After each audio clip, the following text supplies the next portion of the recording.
Hello, everybody, and welcome to the Untitled Sickos Project, where, you know, it's been a while. And when I say that it's been a while, it's been a week. And what do you mean it's been a week? It's just been a week. It feels like it every time I love doing this so much that like every time we start something new, it feels like it takes forever. Anywho, I'm Bears fan alongside my three lovely co-hosts.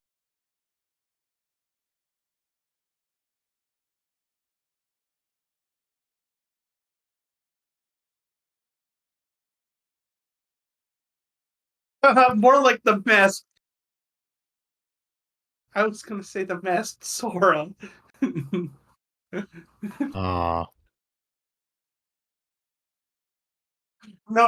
no, like the masked Finally scored for Sora, once, chat. because you're sore. You fucking pervert.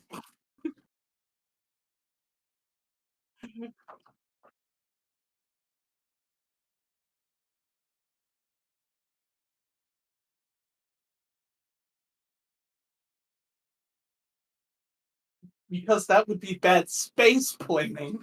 Horrible space planning, even. Hi, I'm Carsausage, and we're talking about big changes. I'm coming up on some big changes. 2 weeks from now, I will be in a new job. How fascinating is yeah, yeah. I'm gonna be doing like HVAC and plumbing and stuff. I'm gonna be making $27 an hour starting June. Mm, mm. Um, they want me back doing 1099 work on like nights and weekends where I don't have anything else going on. So like, you know what? Screw it. I'm gonna like fucking pilfer them for all the cash they got. Wait. You're playing with Michael Jordan? What do you mean? Because you played with plumbers. You're gonna be playing with Michael Jordan? And anyway, I think there's a certain deep voiced man that we're forgetting here. Yes, the same old deep voiced man is still around. I am Nickman. Nothing really new to add. I will just note, you're not going to be able to find Michael Jordan with plumbers this year. However, you will be able to find him on NBC later this year. So, just wanted to note that. The National Brothers Company, also known as the Super Mario Brothers Company, who are also plumbers. Now that you mention it, Al Michaels and Chris Collinsworth did kind of look like Mario and Luigi. I guess. But it's been an interesting week in sports, to say the least, or to say the least. Say the least. Hey. Yeah. So, you know how a while ago we did the thing where we're doing the like NFL thing? Well, this year we're going to try something different. We're going to talk about the the what ifs,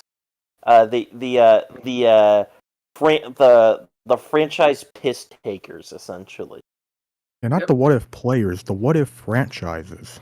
True. Yeah, we're gonna be talking basically anybody who's like, they could have been a great dynasty if they could just get over the hump at least once. This is a series we like to call Pistaways.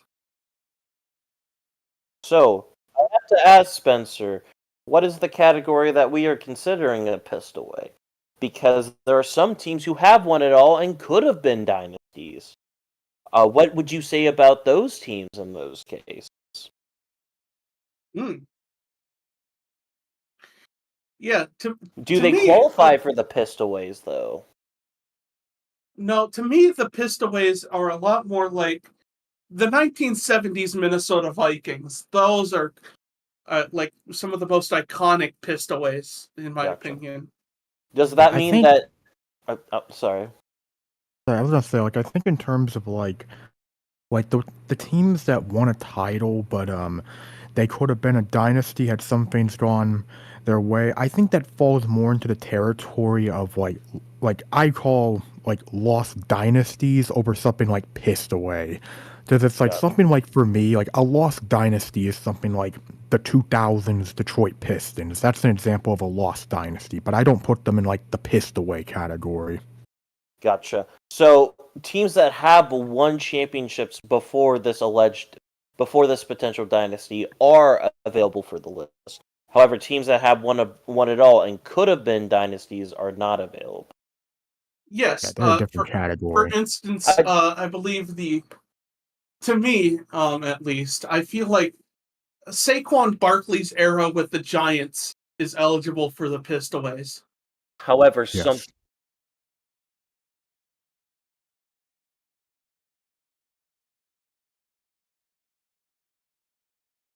True.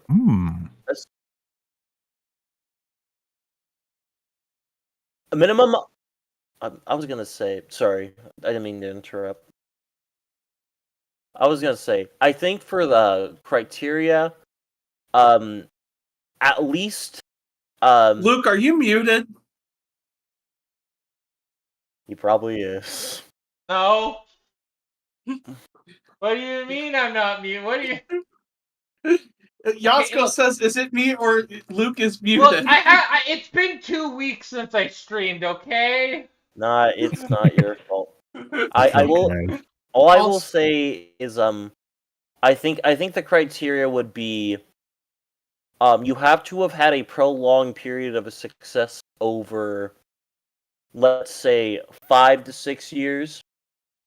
I think that's a fair enough time, because if you were relevant for at least half a century, that's close enough to what we would consider dynasty. Like, would you So- consider, like, would it have to be consistent, or is it like in a span of, like, say 10 years you were really good? Because, I mean, one of the pistaways I would easily, like, I think of just a pure recency bias, for the NFL wise, would be like the Carolina Panthers. Yeah, I mine. Another one I was thinking of was the Andrew Luck Colts.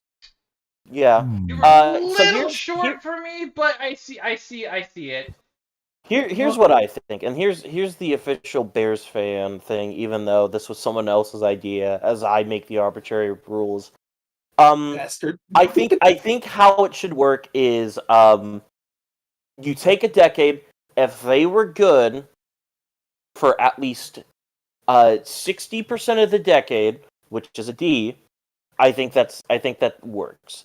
If they were good for like 5, dude, the if they, Vancouver Canucks fit this bill. I will say this too. Essentially, it has to be above 60% of what you would be considered. So if you want to say an entire like decade, 6 of the 10 seasons have to have been winning. On the other hand, if you do want to have something that's shorter, say for like 5 to 6 years of relevancy, there can only be about 1 year where they were bad, because even then, teams that have had shorter periods of reign still should be able to qualify. So, Yeah. with that being said, stuff like the Packers post Aaron Rodgers Super Bowl, I think that could be considered a pissed away. However, I will not say something like let's just say like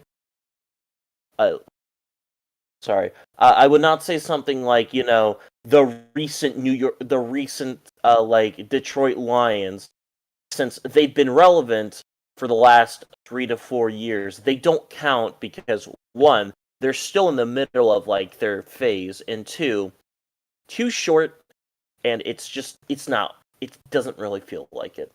Yeah, like A pistaway that I was thinking of, but decided against just now would be the Red Wings after their last Stanley Cup. Yeah.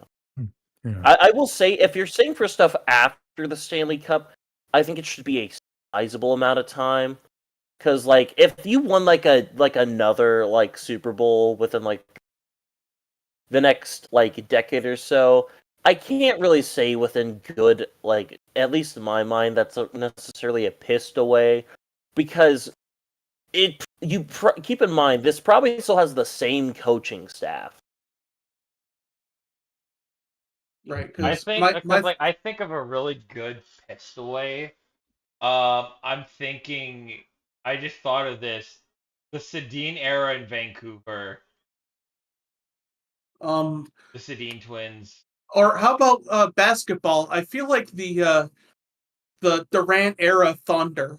Durant Westbrook era. Yeah, Yeah. I was about to bring up some basketball examples because I think the Durant Westbrook era of Oklahoma City is a perfect example of a pistaway because so many chances to really reach that mountaintop, but they just never were able to do it. And even after Durant basically stabbed Oklahoma City in the back and joined Golden State, they still had opportunities with Westbrook and Paul George before that went away. Granted, honestly, that's helped them in the long run, but in terms of the Durant Westbrook era as a whole, that definitely counts as a pistaway.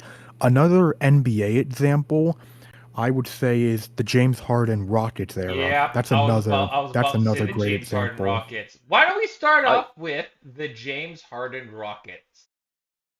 I will as I my basketball knowledge is still super limited, but I will say this. The fact that James Harden at one point was probably a better three-point shooter than Steph Curry would be is pretty insane. And we were talking about Steph Curry, the best three-point shooter of all time. There was a 3 to 4 year window where James Harden could have legitimately been would have been a completely better player than Steph Curry. His Uh, Yeah, I 3-point wouldn't was say better. I wouldn't say better shooter, but better scorer. Yes, there was a time period for that. Yeah. by the way, fun fact: Harden was originally on the Rockets, on the Thunder. I mean, Yep. Mm-hmm. Keep in mind, and now when you think about it, who the fact that it really was there were a couple of decent players, but for the most part, it really was just the James Harden show. At least for me personally, not like there wasn't skill players, but when Russell Westbrook came in, yeah, he started off pretty well, but that was what, 2 years if I remember correctly. What do you mean 2 years? 2 years he was With him and Harden on the same, or was it something they different? were together in OKC. They were together in Houston for one season. That was the bubble season. That's what And I was thinking. yeah, and afterwards Westbrook and Harden both got out of Houston. But for me, when it comes to the Rockets, I will always remember 2018 when they were one win away from beating the super team Warriors. One win away. They were having a great season. They were fighting all series long, and I know they had just lost Chris Paul, but at the same time, they were one win away. They have a bad game 6, but hey, game 7, they're leading. They're leading by halftime or so. And then that 3-point streak happens, where they miss 27 straight 3-pointers. And they end up losing a game 7 to the Warriors, where the Warriors go on to beat the LeBron James carried Cleveland Cavaliers. That is the definition of pain right there. yeah. Harden himself was 3 of 20 on shooting, with Mhm. 10 assists, 6 steals, and 4 rebounds. Oh wait, no, that was on the win. My bad. It was rough, and I distinctly remember Rockets fans being like, "Oh, the refs, man, the refs."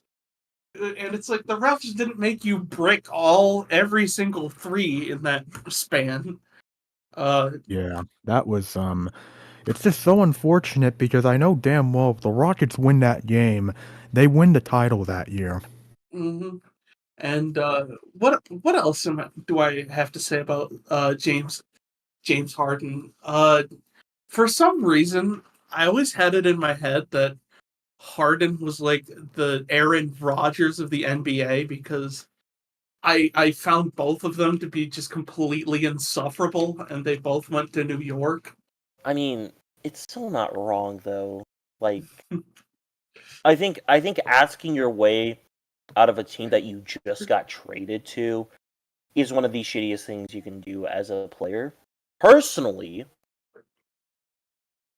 But to each their own. And also he was a total like he was like one of the most egregious floppers in the NBA for like a hot minute. Like, It's like I find it funny that people bitch about like SGA, about like foul baiting and all of that when it's like, dude, like 5 years ago with James Harden, it was atrocious. Like that, the way James Harden would be able to get away with that is it was frustrating. I remember just how bad the discourse was. But speaking of staying on James Harden, because I know technically, by technicality, their window is quote unquote still there because the core that's been there has stayed around. But speaking of teams that James Harden has been on, I think the Philadelphia 76ers are in that category. oh, the process. Oh, yeah! Look, as much as we like, my thing is with the process, it's not like it was an inherently bad idea. Now, granted, tanking is abhorrent, and I think tanking is kind of annoying, and you get swirlies for tanking. But it's not like the process is a bad idea. The issue is, I don't think they've ever had the head coach. I think their greatest I whiff disagree. will forever be Ben Simmons. Well, here's the thing. I don't fully disagree. On one hand, the problem is it's like Brett Brown was not bad. Like he did what he had to do in terms of the years where the 76ers were just like meant like where the 76ers were meant to be fucking atrocious and all that. Like he didn't do bad. It's just it's just the thing with the Sixers is like the turning point was definitely the 2017 NBA draft when they got Markelle Fultz, and that did not pan out. You know, Ben Simmons, he was born 1996 in Australia, where they banned the assault rifle after an incident in 1996. So I'm saying it's no coincidence that Ben Simmons can't shoot. Yeah, it's just No, like no, the no, no, thing no, is, no. it's like hold on, I just it's like yeah, the Ben Simmons, which I'll get to in a bit, but like Markelle Fultz, was supposed to be like this really good player for the 76ers. Then he gets the yips, and he's never the same afterwards. But you also passed on Jason Tatum and De'Aaron Fox, which that really benefited their rival, the Boston Celtics, so only adding more salt to the wound. But the problem with the 76ers is just, I don't think it's...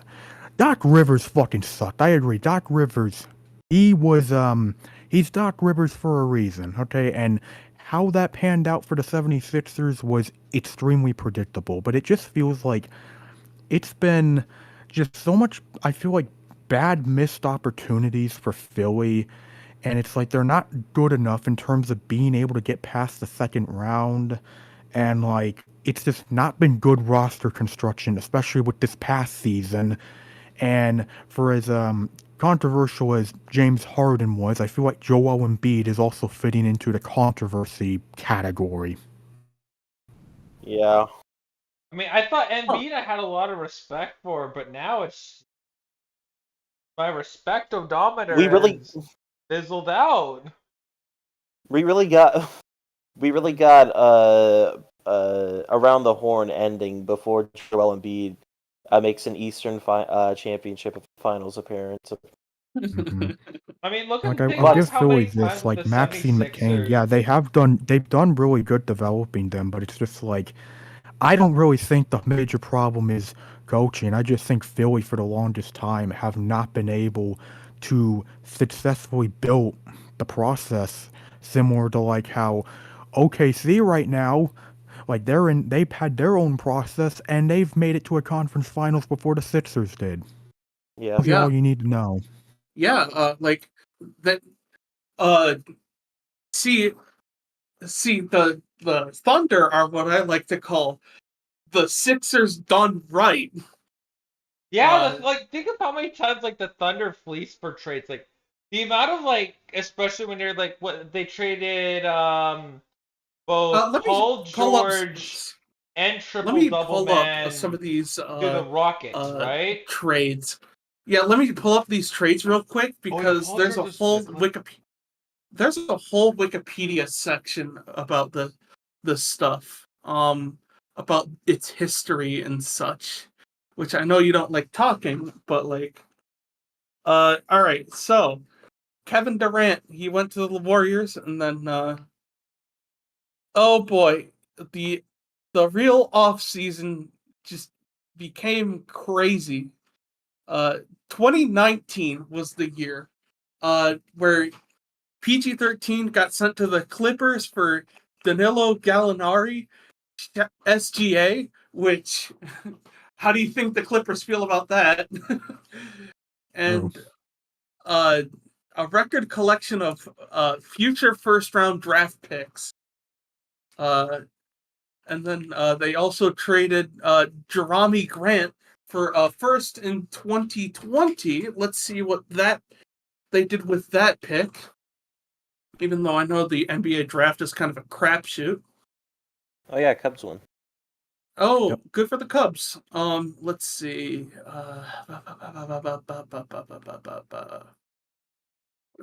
Come on. Where is from Denver? I'm By the way, looking for. Oh, go ahead. Josko says the difference is we did it with Presti. The Sixers had a lot of GM changes and it shows. That is very true. Yeah, they got Emmanuel quickly from that trade. And then he got traded off to the New York Knicks, and then the triple double man got traded to the Rockets for CP3, 2 first rounders, and the right to 2 future pick swaps with the Rockets. Mhm. And then CP3 got traded to the Suns for Kelly Oubre Jr., Ricky Rubio, 2 additional players, and a first round pick in 2022. Which, oh boy, we're already getting to wacky territories here. Yep. Um, By the so way, you mentioned by the way, another team that falls into another NBA team that falls into the category of like of the category of this video. It's ironic we talk about the Thunder because we transitioned from the Rockets to the Thunder. We could also transition from the Thunder to Clippers because The Yeah. they the fit it. eternal bridesmaid. oh, hey, one of the picks that got sent over in the PG-13 trade that got them SGA also became Jalen Williams. Mm-hmm. Yeah. The CP3 pick became Peyton Watson, who got traded to the Denver Nuggets, actually. Yep. Oh, he played in Grand Rapids for a stint. Good for him. Oh. Grand Rapids, by the way, is where I live and also home to the minor league affiliate of the Denver Nuggets. Well, The I Clippers. know. Man. Okay. What the fuck happened? So I know we're talking a lot about basketball team what ifs. Unfortunately, my basketball knowledge is rather weak. But if we're talking about like mostly because I feel like because he fits. Honestly, I think one of my biggest like dynasty failures whenever I think of wrestling, because as corny as this sounds, I do think there are granted there's a lot of like what ifs in wrestling, but like I do think, and I think Nick agrees with me, there are a lot of like wrestlers who could have been something big, but in one way or another ended up just not making that extra level. And honestly, for me, my original thought was Otis, but Otis only really got pushed during the COVID years, and I really didn't think it was that long. However, Wade Barrett comes in mind whenever I think of a guy that just could have been like the top guy in WWE and could have been like one of those dynasty guys where you just push him out every single night, like Cody Rhodes, because he was just a natural heel. Everyone didn't like him because, British and everything. He was leader of the Nexus. He won King of the Ring, even though at the time that really didn't matter. It's just, Wade Barrett could have been such a fucking, he could have been such a great wrestler. Unfortunately, injuries just cut his career, and I feel like that's a good transition into being injuries also are just a reason why dynasties never happen. Like, it's not as common. Yeah, that's very true. I mean, like in terms of that, I feel like in terms of something like wrestling, like something big to note is that a lot of times, like there's times where blame does go on the wrestler for why they never succeeded, but also a lot of times it's just either injuries or the people at top running creative didn't know how to capitalize on this and they ended up dropping the ball. And that's oftentimes how a lot of this goes. Yeah. I was just gonna say, Wade Barrett had such a good run. Starting out with the leader of the Nexus, wasn't he also very big in the core as well? People don't like to talk about the core, but in terms of the Nexus, yeah, they were especially like something that had so much potential and ended up just completely having the ball drop because of one match where they didn't go over, and that's all it takes sometimes. See Super my seen as a thought. bitch. See, my thought is even dynasties that did happen, they could have gone even longer without injuries. And my first thought on that is obviously Stone Cold, where Yeah. Mhm. I think if he doesn't get injured, he keeps like being a consistent part of SmackDown Raw up into 2010 at least. And Yeah. Yeah. The issue with Stone Cold, I mean, obviously, it comes down to Vince McMahon just as much as the Attitude Era was such an important part of just the entire culture that we live in right now. He really fucked shit up a ton. He needs more credit, but he needs a hell of a lot more blame, at least in my opinion. oh, don't get me wrong. Like Vince is the worst, like the absolute worst. But like I can't deny it that Attitude Era wrestling is like some of the finest slop I have ever consumed. Like, Mhm.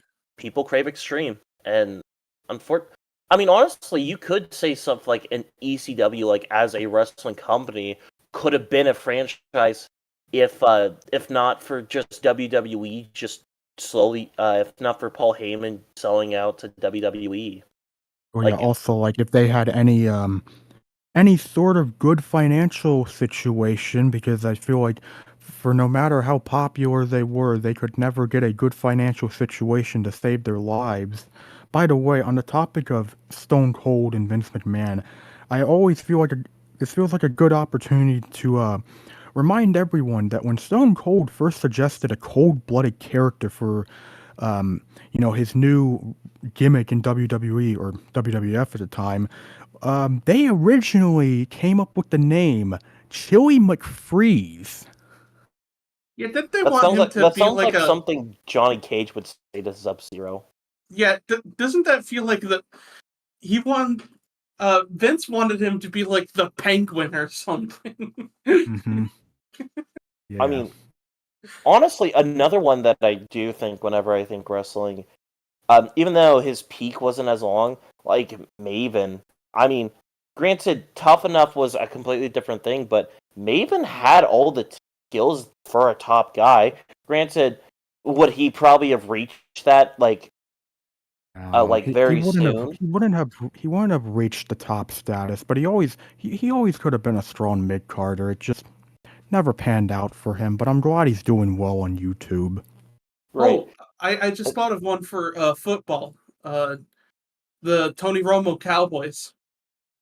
Hmm. Yeah, And yeah. Cowboys in general, because I mean the Tony Romo one works, but it's kind of wild to think that Tony Romo was, just for the longest time like the longtime starter for Dallas. Then he gets injured, and it's like, oh crap, what's going to happen with the Cowboys? Here comes Dak Prescott, and well, Tony Romo is in the past. They were Jared Cook feet away from potentially changing shit up. But Yeah.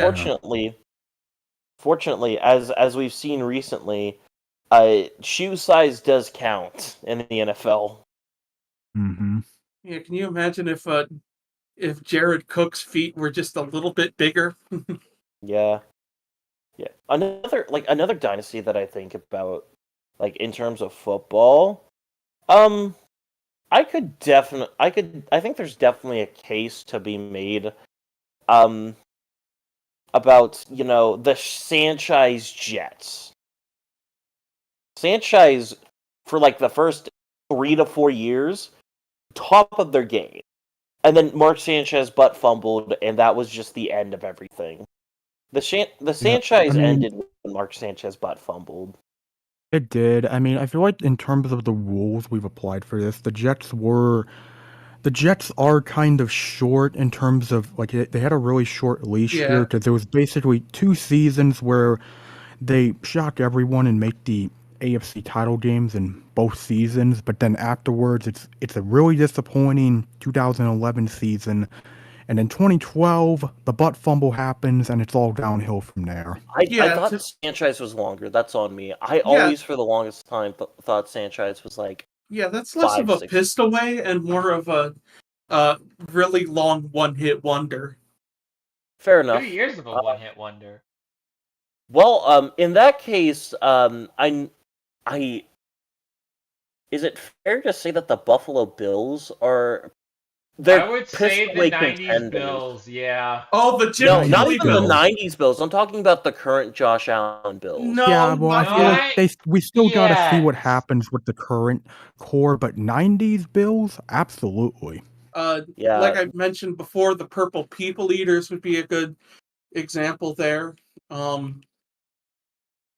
Almost a perfect example. God damn it. The Sean Alexander years in Seattle is a good pistol-away contender as well. It is a good pistaway, but it kind of was. I would say it's more over the Mike Holmgren era Seahawks. Fair enough. I would say the Seahawks Mike too, Holmgren era talking- Seahawks. And when you got Matt Hasselbeck, you had a bunch of really good teams. But I think the thing that really undid that for players was how pathetic the NFC West was for years. Was I mean, so technically- bad. I remember when the final battle for the NFC West, to host a playoff game was between the fucking crusty ass Matt Hasselbeck Seahawks and fucking rookie Sam Bradford and the St. Louis Rams. Hall of Fame Yeah. bag secure Sam Bradford. That was Pete Carroll's first season in Seattle. That was like the changing of the guard, where Pete Carroll was working well to change everything. Yeah, because who was the guy before that? I think he was only there for 1 year. I want to. Yeah, Jim Mora Jr. is who I'm Yeah. thinking of. 1 Yeah. year. One terrible, god awful year. Yeah. Yeah, that 2010 season, that did bring out Beastquake, so it really Yeah. was a changing of the guard. By the way, Yeah. y'all mentioned like the 2000s in terms of like, Mike Holmgren, Matt Hasselbeck. I think a perfect example from the 2000s with the NFL, the Andy Reid Eagles. Yeah. True. I think Ooh. that's more of the outlier than you could even just say Donovan McNabb in general. Yeah. Well, here's another one that I haven't heard brought up yet. The Dan Marino era Dolphins. Oh Yeah. my Yeah. god! That I think that we might Oh. have to do like that. I dedicate a whole pissed away episode to the Dan Marino Dolphins. I have one too that I feel like is completely major, and it just because it spans an entire century so far. The 21st century San Francisco 49 Yeah. perennial pistoways. They not only Yeah. pissed away it once, they pissed away it twice. And as much as people will say, "Oh, but Brock Purdy's a contender right now," Well, I mean, I'm I was gonna sorry. mention I was gonna mention the Harbaugh era, but that was a little short. Even though you can definitely argue that with how dramatic it ended, you could honestly give it a pass for how short it was. But yeah, that's the perfect example. Another perfect example. If we're talking long periods of times, because this team has, on one hand, always been relevant, yet at the same time, they've also kind of felt irrelevant at the same time, mainly because they've never been able to get the job done. The Chargers. True. Yeah. They're perennial pistoways. The Philip Rivers Chargers are definitely. Yeah. If you Yeah. want to stick to a particular era, that's my nomination. I think dude, Yeah. that whole like you can't go through all that. Sure, Philip Rivers did like the gutsiest thing by playing. He played AFC Championship game with an ACL tear. Like And you he still did lose. that, right? Like the fact that Philip Rivers could never beat Tom Brady, like ever. Like I think that would be my nomination. I think that you know what I think of hearing all this. My nomination for the biggest pistol would be the Philip Rivers Chargers. Yeah, That is. yeah, pretty much. If we're doing like single person nominations, mine is obviously just the Vikings in general, and it's just me crying into my microphone for 4 hours. I feel like I have Yeah, to say it too. Atlanta's up there too. Yeah. They're perennial pistowayers. Michael Vick, fucking Matt Ryan, and now you have Michael Penix, which Yeah. ironically enough, I can 100% see Michael Penix going 0-2 in Super Bowls as a Falcon. That Well, just I makes think so much sense. if we're mentioning teams as a whole, you can't forget one of the best examples, the Bengals. Ooh. True. Yeah, Marvin Lewis. I still don't know to this day why the fuck he was still there for all that time. I If mean, we're you can doing basically count like the whole Carson Palmer, Andy Dalton, and granted, I'm counting this because it's on top of those two eras. But right now, Joe Burrow. here's Those three eras as a whole. here's one that might start a debate on whether it's a pistol or not.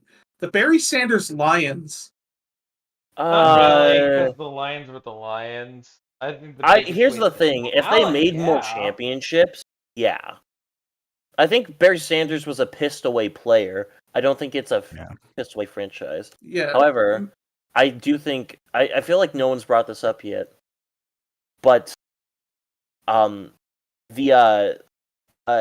Green Bay, I mean not the Green Bay Packers, but the Steelers from 2010 to now. You can Yeah, groan all you want. the triple Bs.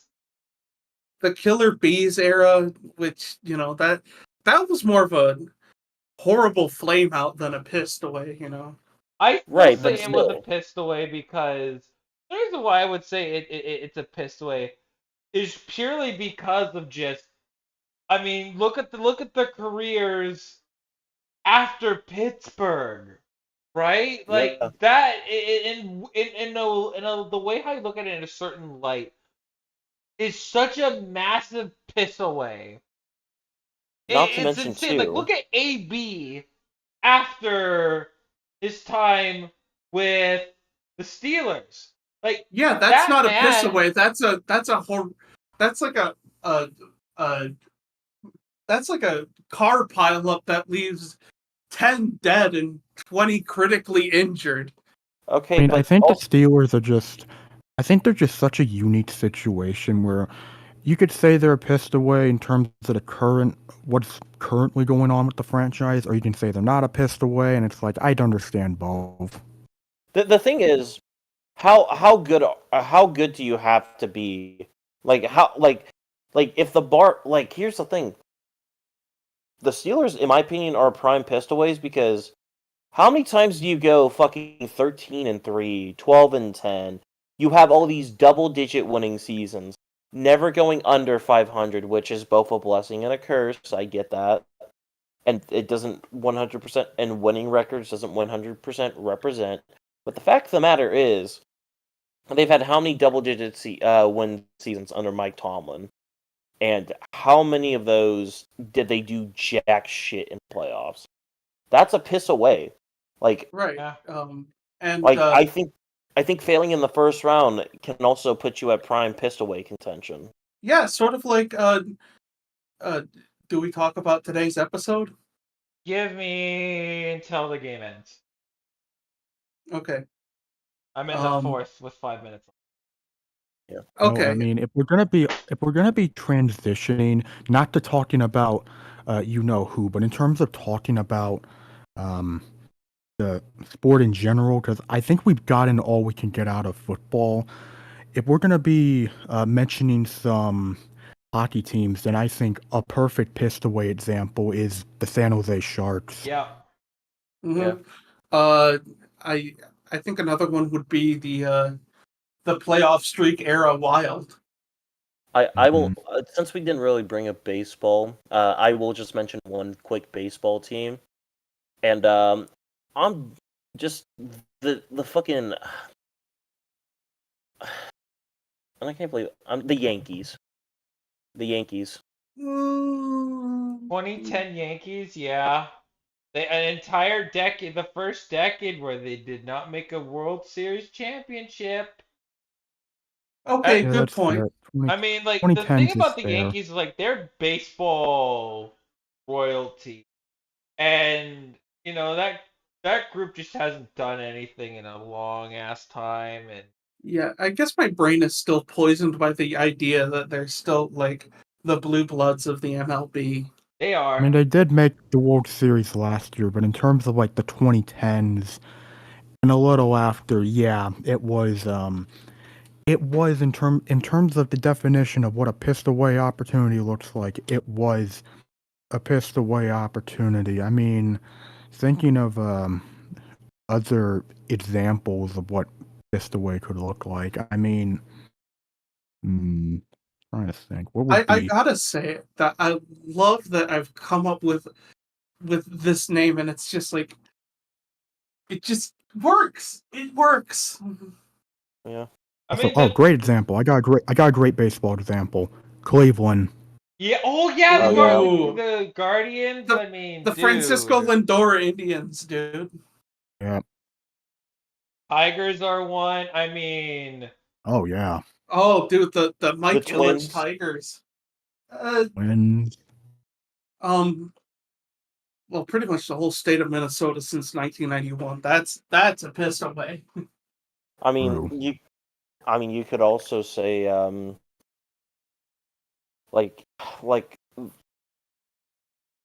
like the Pirates for a brief moment, like when they were actually like getting their shit together. the fact that the Pirates weren't able to do something with like those 5 to 6 years of relevancy, I think that's some contention. I think that's a little short because it feels closer to a one-hit wonder, but that could be more like feelings and vibes. Yeah, it was 3 years of playoffs, but I mean, I can understand why someone would consider them for obvious reasons. I know this one is short, all things considered, but in terms of like considering that they still had like winning seasons after the fact, I'd make an argument for a team like the Blue Jays. Any I Toronto team, I except feel like the the Raptors. Brewers pissed away is inevitable. We just are waiting Yeah. for Christian Yelich to retire. I You will. still I would have say a Jackson. I reverse. think the day when you trade Jackson, call it a piss. Can I do like a little reverse real quick, like a reverse piss away, like a team that's so bad and then suddenly became good? We call that the ass pull. Yes. Well, my pick for for like one of the ass pulls is I mean Cleveland. Well, I was gonna say Cleveland, but then I thought, nah, I could do one better. I think a great ass pull would be the current Detroit Lions. I mean, the fact is, Dan Campbell was not looking like a guy that was going to be that kind of head coach. But then just they go 9-8 once, and then it's just fucking straight down the line. See, my thought would be the 2002 Buccaneers. Like, where the fuck did that team come from? I mean, also too. I would just say the Tampa Bay Buccaneers once they got Tom Brady, but like everyone kind of knew Brady was going to be good once he was in Tampa. But like good to that extent in winning a Super Bowl the first year. Like, who in their right mind thought Brad Johnson, old ass, crusty ass Brad Johnson, would win a Super Bowl in 2002? Not to mention too, what about the Cardinals? I mean, granted they never won it all, but like I still think that at least qualifies for a minor ass pull because the whole Kurt Warner year. Yeah, but they also never. I mean, in terms of improvement, they did improve, but also they were never able to fully take advantage of that. Yeah. By the way, going back to like baseball, it is kind of sucks that like there are some great examples that have gone to waste over the last couple years because like I feel like a perfect example before 2023 of like a pissed away would have been the Texas Rangers. Yeah. See, one I'm thinking of for like, I have a pissed away and an ass pull in mind for baseball. My pissed away is the Bryce Harper Nationals. Um, like, even though they did end up getting it done eventually, it was out without Bryce Harper. And as far as an ass pull goes, either the 2002 Anaheim Angels or the 2003 Florida Marlins. Yeah. Marlins, yeah. Basically, the Marlins in general. An ass pull of a franchise. But unfortunately, we'll have to save the rest of those for another day because I feel It's time. I feel it's time to talk about. Hold The up, best chat. way- I actually got to go to the bathroom real quick. I gotta take a piss.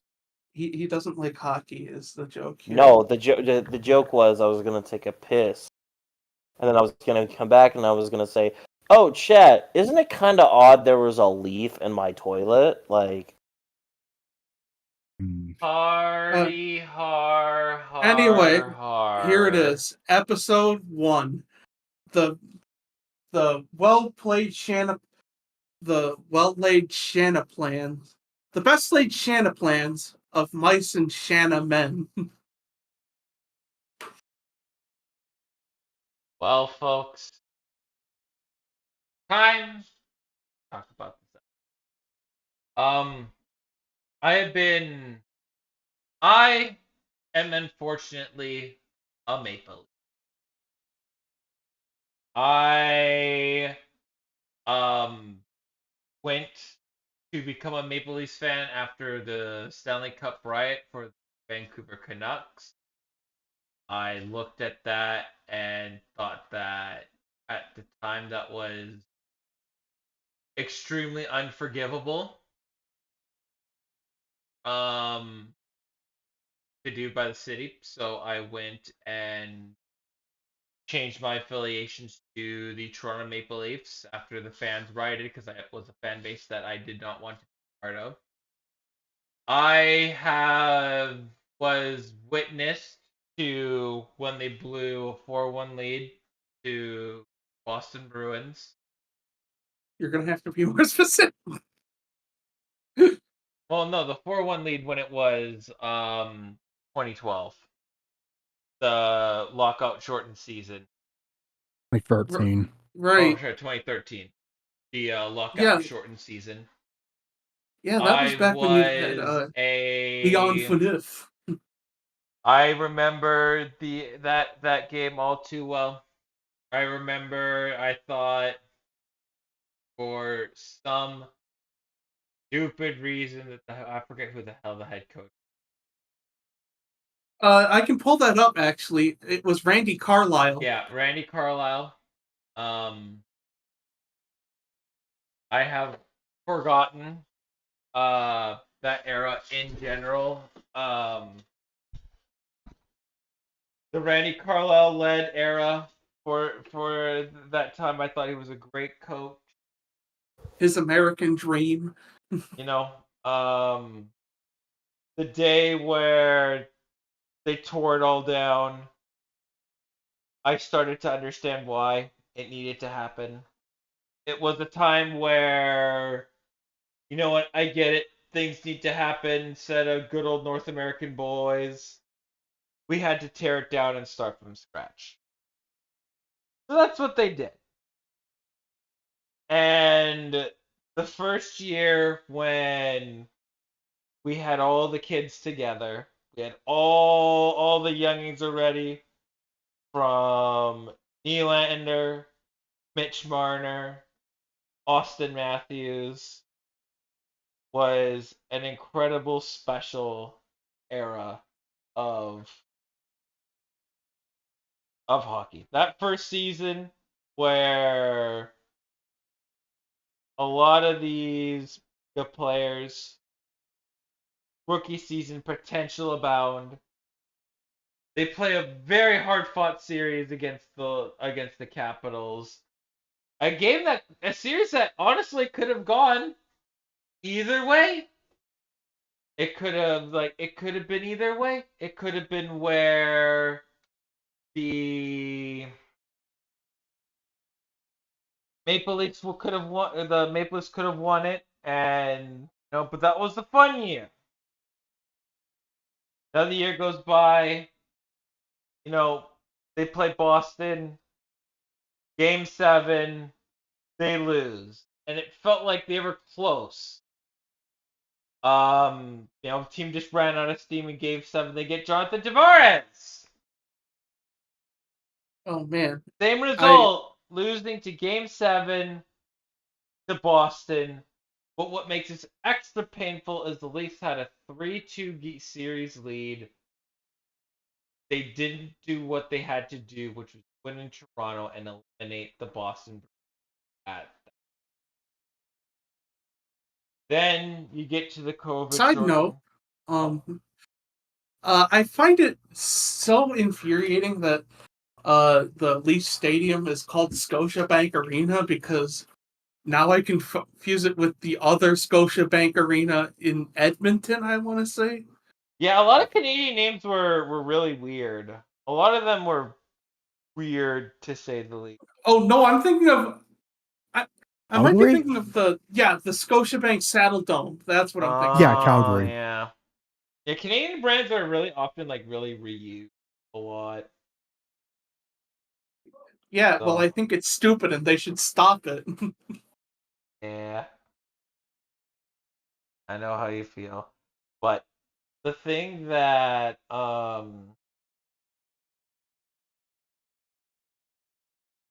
frustrating thing about The bubble year. I the want to bubble say the bubble year, the COVID shortened the pre-COVID shortened year. COVID got canceled. Was just how embarrassing the team was like, and then when they got embarrassed, they were able to rally back. I like what Sheldon Keefe did, but then again, then it started a trend where they would get embarrassed and all hope would be lost. And then the high-end talent just completely comes through. They rally like anybody. and Like no other team has and, rallied before in such miracle fashion. and To and lose in a win or go home style game 5 to the Blue Jackets. see, my first thought of this year is not the Blue Jackets series. It is the fact that they lost to a Zamboni driver Mm-hmm. at Like that's what I home. say like about the whole Zamboni year, which is why when I say, you know, that year was just ridiculous, to say the least. It was something to where I say was something that was extremely frustrating. Right? It How was do a you frustrating year because the team would get completely embarrassed, but then rally back. Because what happened when they lost to the Zamboni driver? They went on the road in Florida, in Tampa, and in Boston. They uh, rallied. They rallied behind playing for one another. it was actually against Tampa Bay, Florida, and then Vancouver. But I get your point. Yeah, but the point means like they rallied in those games. They would But get like you, the Sheldon Keefe era to be so infuriatingly described as they would get completely embarrassed.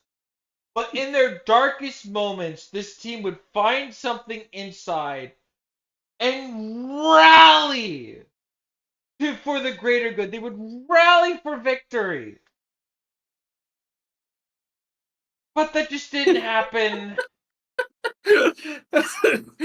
I just found the Sportsnet article for this, and it just says it was the sort of thing that could only happen to the Toronto Maple Leafs. Mm-hmm. It felt like it was so Toronto. It feels that's so Toronto. And then the COVID year where they just dominated. They dominated other sets.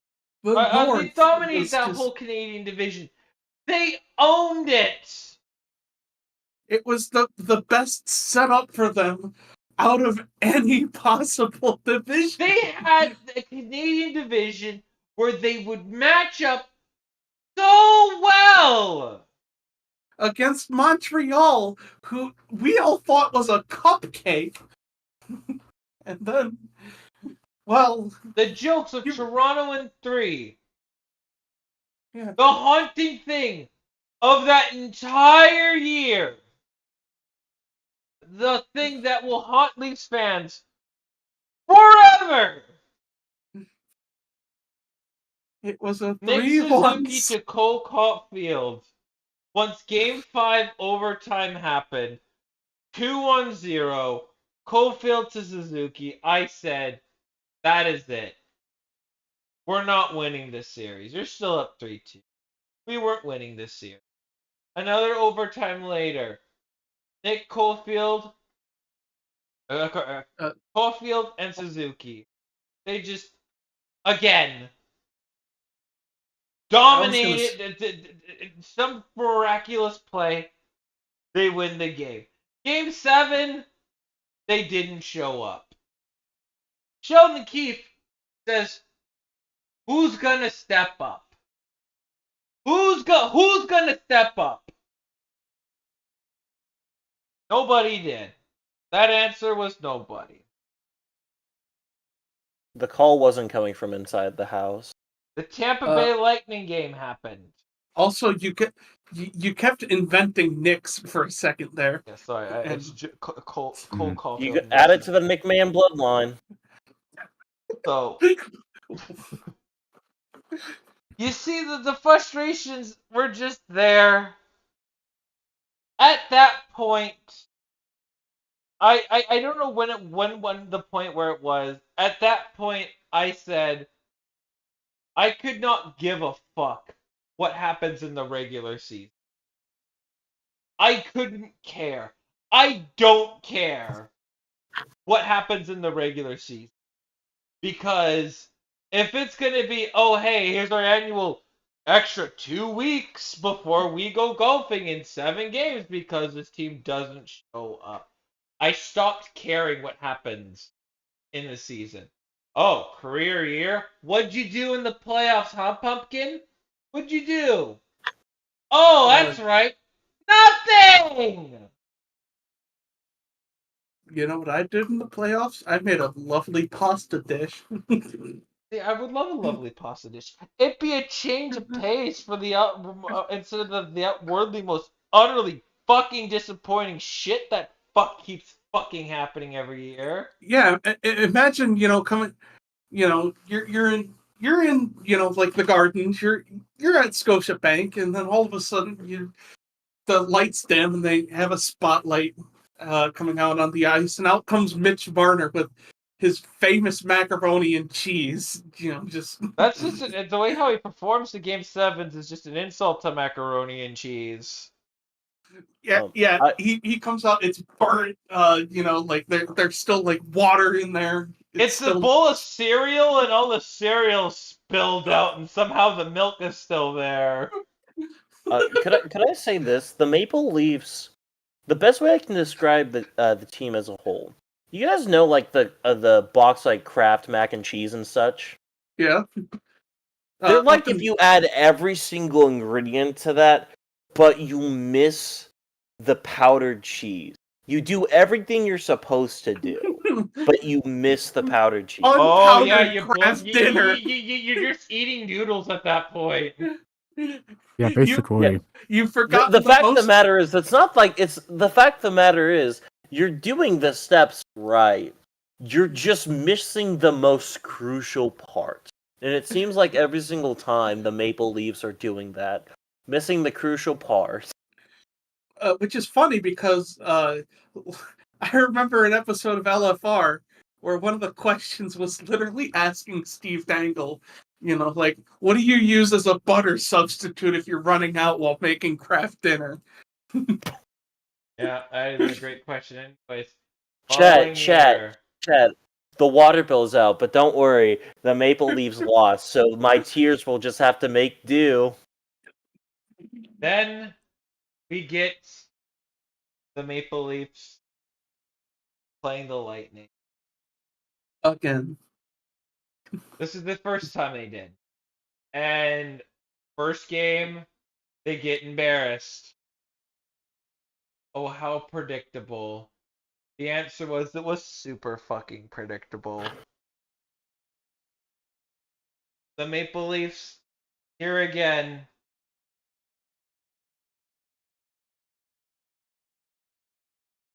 Like, bloody hell, Like, the first game was so embarrassing, but then, what's the golden rule? Don't trust Canada. No, they don't be rally! A dick. Oh. When they're at their lowest, they rally! Yeah, Luke, I just want to say, I know you're meaning to talk about 2022, the first time they played the Lightning, but this is 2022. You're describing they actually won. The games you're talking about are 2023. The first game of the series I think you're talking about, they shut out the Lightning 5-0. Oh, okay, sorry, my bad. It was reverse script here. What did game 2, 3, and 4 go like? Okay, so game 1 was a 5-0 shutout of the Lightning, and then they lost 3-5, and then they go to Tampa, they win 5-2, and then they lose game 4 3-7, and we're back to Canada. Series tied 2-2. They lose game 5. No, they won. They won 4-3. Okay, and then we lost game. And then game Yep. 7. Oh You lost boy! game 6 in This is overtime. do you want to know what game 7 invented? What's that?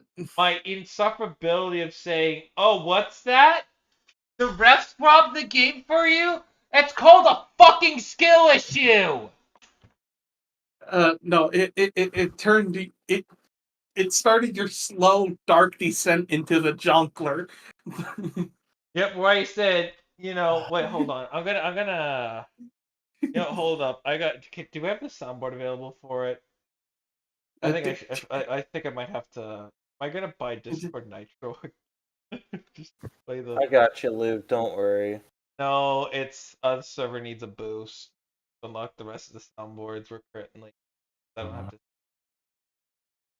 Oh, right. Oopsies. But yeah, you were trying to say skill issue, I'm guessing. I also don't have that. Because I have Nitro now. Oh, yeah. It's really, in the end, basically a skill issue. I play that soundboard. Dying. Well, that's the sound. You know what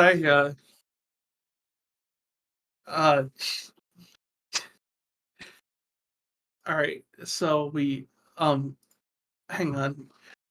You know what I have to say to that. I farted and a poopy almost slipped out. What the fuck? Classic. I hate that. It's classic. Classic game, man. True Sickles lore right there. I hope everyone's taking notes. That is farted OG Untitled. I farted and a Maple Leafs almost slipped out. A farty and a Insert poopy Steve almost came Dangle out. noise. But we have a more aggressive metal pipe sound. I think it's currently locked. Yeah, I need the server needs a higher boost. I will boost the server again. I just gonna wait till I pass probation before.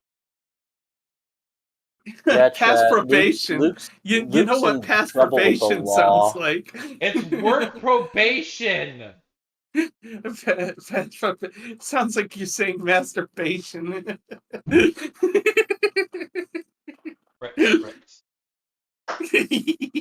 Well, like, you get my point with it. Like that the combination of I don't think that was goaltender interference. I was still to say that's not goaltender interference.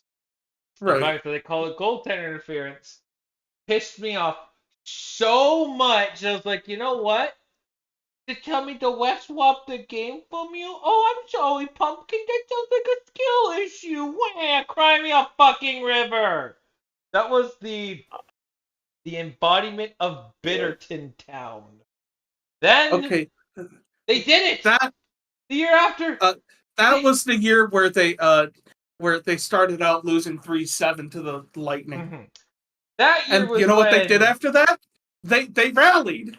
They rallied. This is the Leafs team that was rallying. Sheldon Keefe was like, "Bros, I asked you guys to do something. You did it. You did it finally. You guys, the Maple Leafs are here. They are. They are finally buying into a systematic after it seems like years upon years that Sheldon Keefe has been on his hands and knees going, guys, please, can one of you, please, score a playoff style goal this year? And guess who stepped up on that? They did. John Tavares with a beautiful overtime. Matthew in Nyes game was such 6. Matthew Nyes, when his season ended and he joined the Maple Leafs, his impact was so huge. I will never underestimate that man's impact again. His Yeah, impact was outstanding. And he yeah. Let me. wasn't even the start of his rookie season. Uh, They beat the Lightning. Spencer was in the call for my reaction to that. I remember that he was very very happy. The only time I've ever been that happy was either the Bucks winning in 6 or the Minneapolis Miracle. Although the Minneapolis Miracle, me inciting that as your reaction, might be something known as subtle foreshadowing. Do you remember how the Vikings came out after the Minneapolis Miracle? What I farted and poopy almost came out. Ah! Outside sound. Yes, they lost 38-7. Do you know how the Leafs came out after that amazing overtime goal to Wet beat the fart. Lightning in 6? Yeah, Wet they 3 fart. words. We want Florida. How'd that Oh. go? Not so good, Junior. Not so good. Not happy, Bob. Not happy. It's where it was, and it was that year where it was like, especially with Kyle Dubas, it's like, yeah, you did it, but like the team got embarrassed, still ended up it's crazy how like much you accomplished a goal and you still got embarrassed for it. Well, I mean, the expectations were so low by that point. People were just like, please just win a round. You're spending how much on your core 4? And, they saw all that, and somehow coaching wasn't the problem. It was the GM, even though I think Dubas was far from the problem. And I think the thing with Dubas is that they had a contract extension in mind. It's that it felt like they had it. I felt like they were going to announce it at some point in the season that they were going to extend Kyle Dubas, but that whole contract extension was just a complete nightmare. Like, it I was a I've huge nightmare. I've also heard rumors that a lot of it is that Sheldon is that Dubas tried trading Marner at some point, and Brendan Shanahan basically threw a pissy fit and then fired him for Brad Treliving, who I still think is kind of a stooge. Yeah, I as much as mean, Brad I think the Treliving funny thing. is a stooge, one of the things that I will say, and I'm gonna get to one of my points once we're done with the recap and everything, because I think if it what my mind lore is to believe is to be true, I think it changes maybe the entire chemical of how the chemistry of how the Maple Leafs are. But you have that whole debacle that happened, and then you bring in Brad Treliving. Then previous year happens. They play Boston. Down Guess how that goes. they I wanted them just to get it done and over with and just lose. But no, surprisingly, here we are in game 7 where I'm at the edge of my seat. They score! Holy shit, did you guys know that 75% of teams who score in overtime and score in the first goal of game 7, they have a 75% chance of winning, and it's gone. What? It's gone. The Leafs just Lost in overtime. the Bruins tied it in 30 seconds. It's gone. You guys can't breathe easy. It's gone. Overtime happened where Mitch Marner kinda Mitch Marner where leaves David Pastrnak wide open.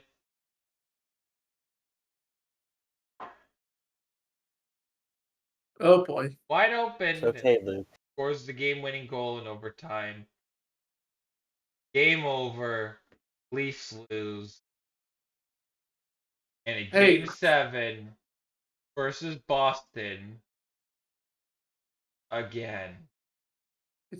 At this point, you can hear from across the country Luke just completely just losing any semblance of his mind. I was destroyed. I was distraught.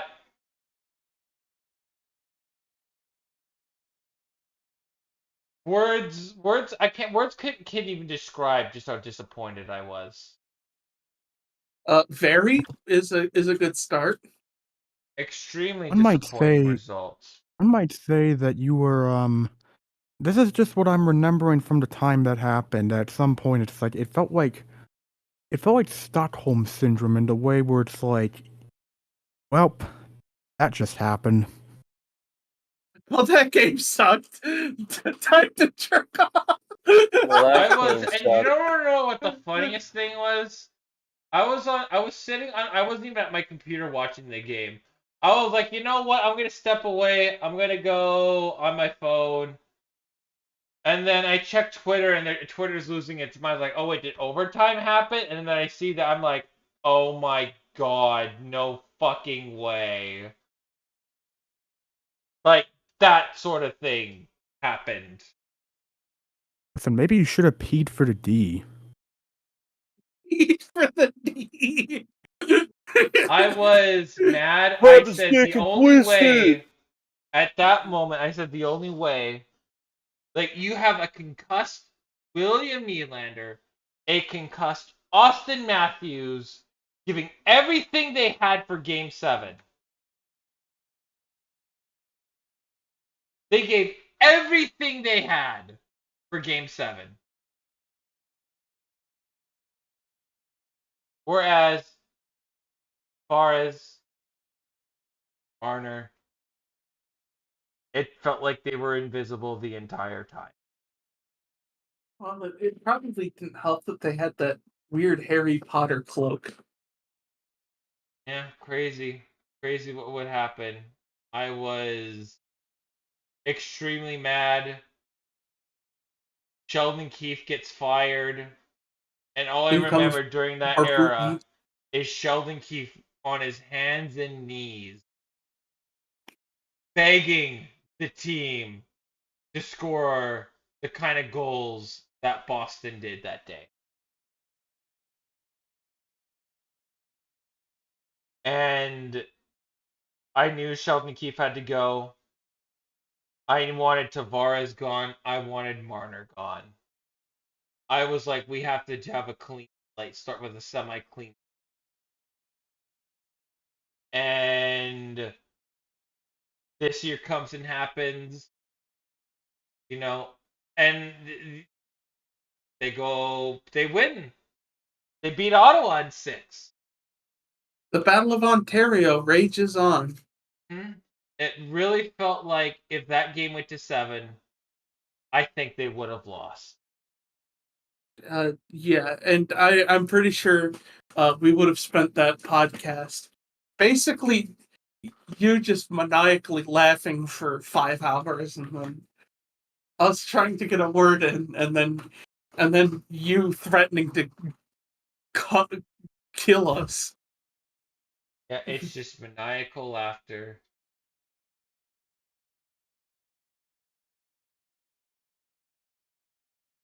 But hey, they won it in 6 against the Senators. What happens next? They go against Florida. They go 2-0 in dominating fashion with their backup goaltender. They lose game 3. I was watching. We were doing the Mother's Day podcast, and I was okay with that. I remember okay. that because my mom was there. I was like, that's okay. Everything is fine. Look, we're beating Sergei Bobrovsky.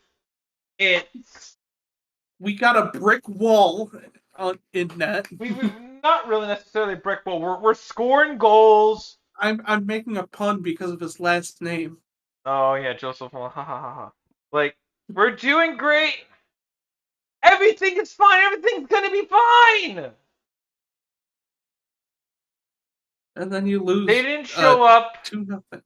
game 4 or game 5. You really didn't show up game 5. My God. He didn't show up. After that, I'm like, I'm done. Just lose And game 6. that was at home too. Mm-hmm.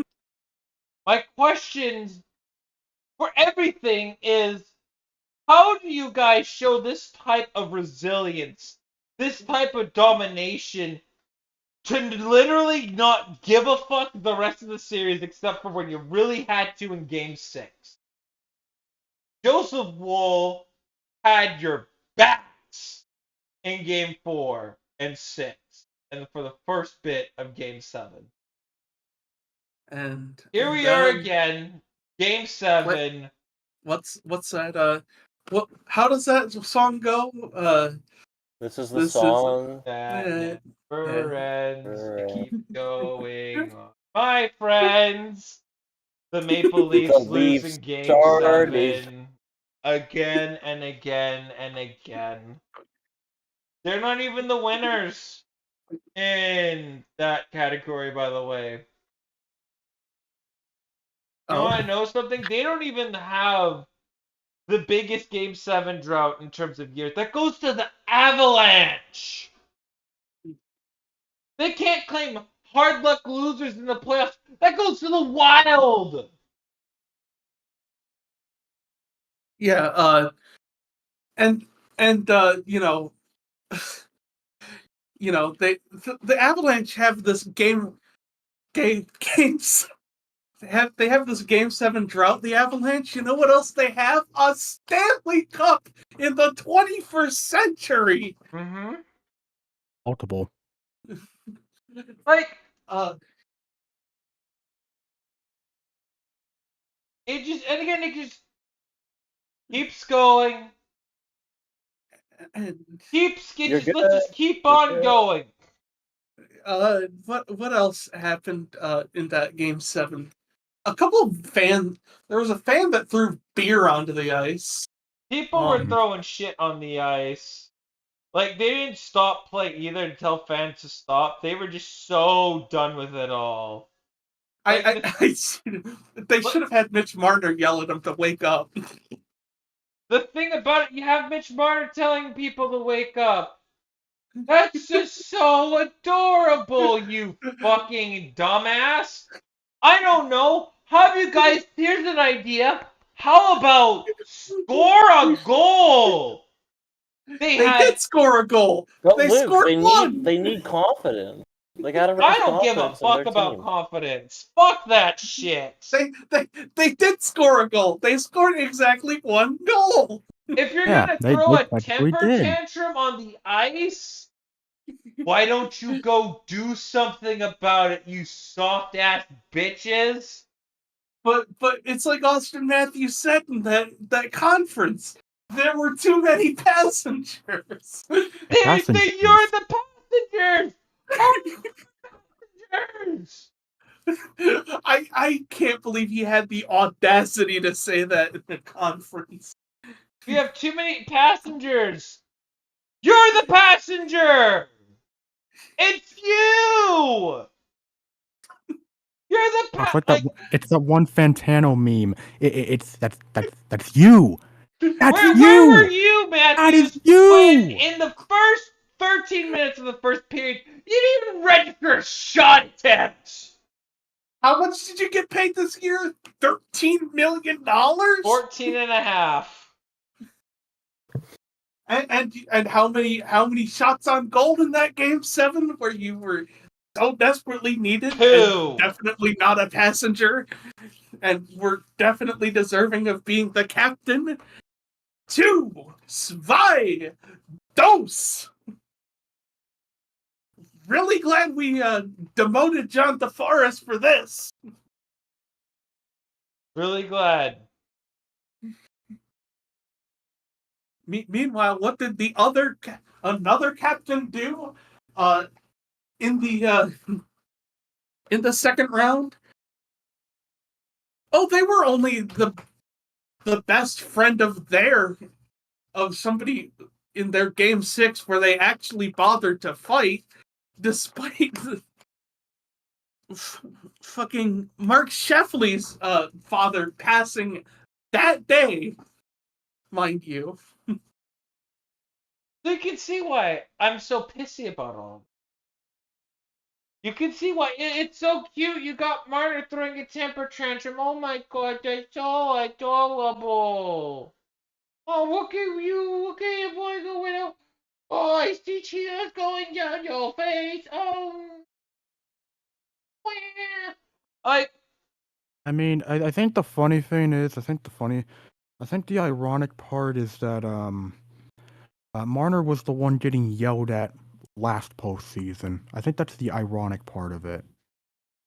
That being said, as much as Mitch Marner deserves to be yelled at and thrown under the bus, Matthews is so lucky Marner is in this town, because holy shit, he is being saved from so much criticism. and like the thing too is like, oh, there's so much noise. What noise? No, what noise? Don't you hear it, Luke? Don't you hear it? It's like outside. Is the noise in the room with us right you're now? You're talking to me about there's so much noise in Toronto, when all we're asking you to do is to show up on a Game 7. There was a beastquake in Toronto.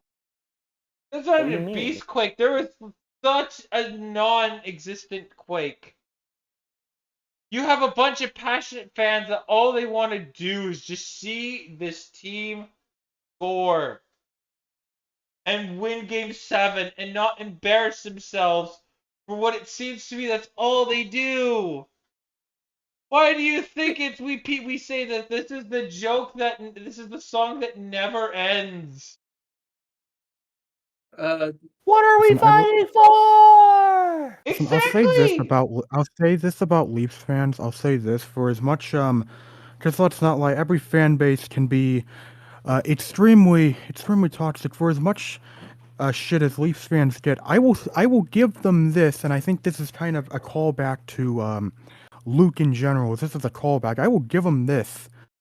I find it impressive that for everything that has happened, they have not pulled a Vancouver.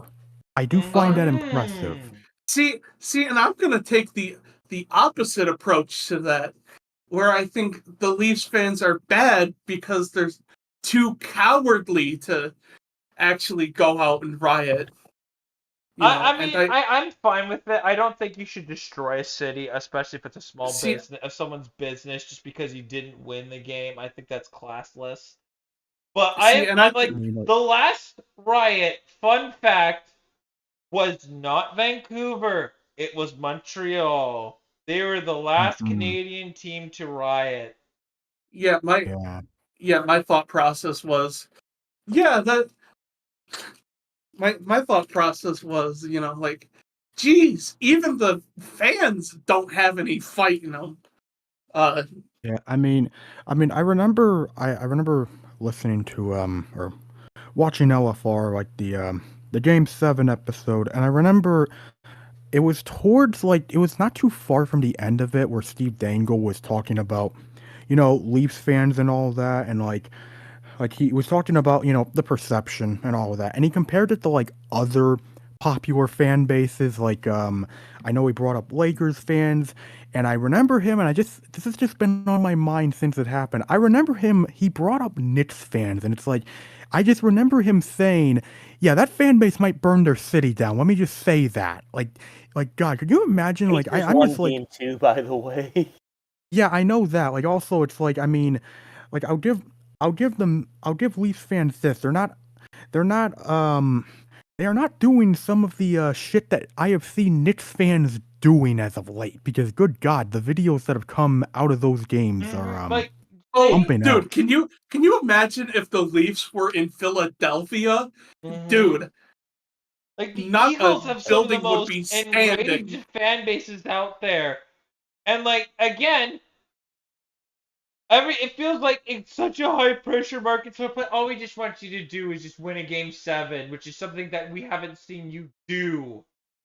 Most fans who are probably at that square have never seen you win a game 7 in their lives, and that's all they want. And yeah, guess when that last season was that they did that? 2004. Yep, 2004. They beat the Sens in 7, and then they were just like, "That's good enough for us. Let's never do that again." And that's all we want in life. It's I do just want to like.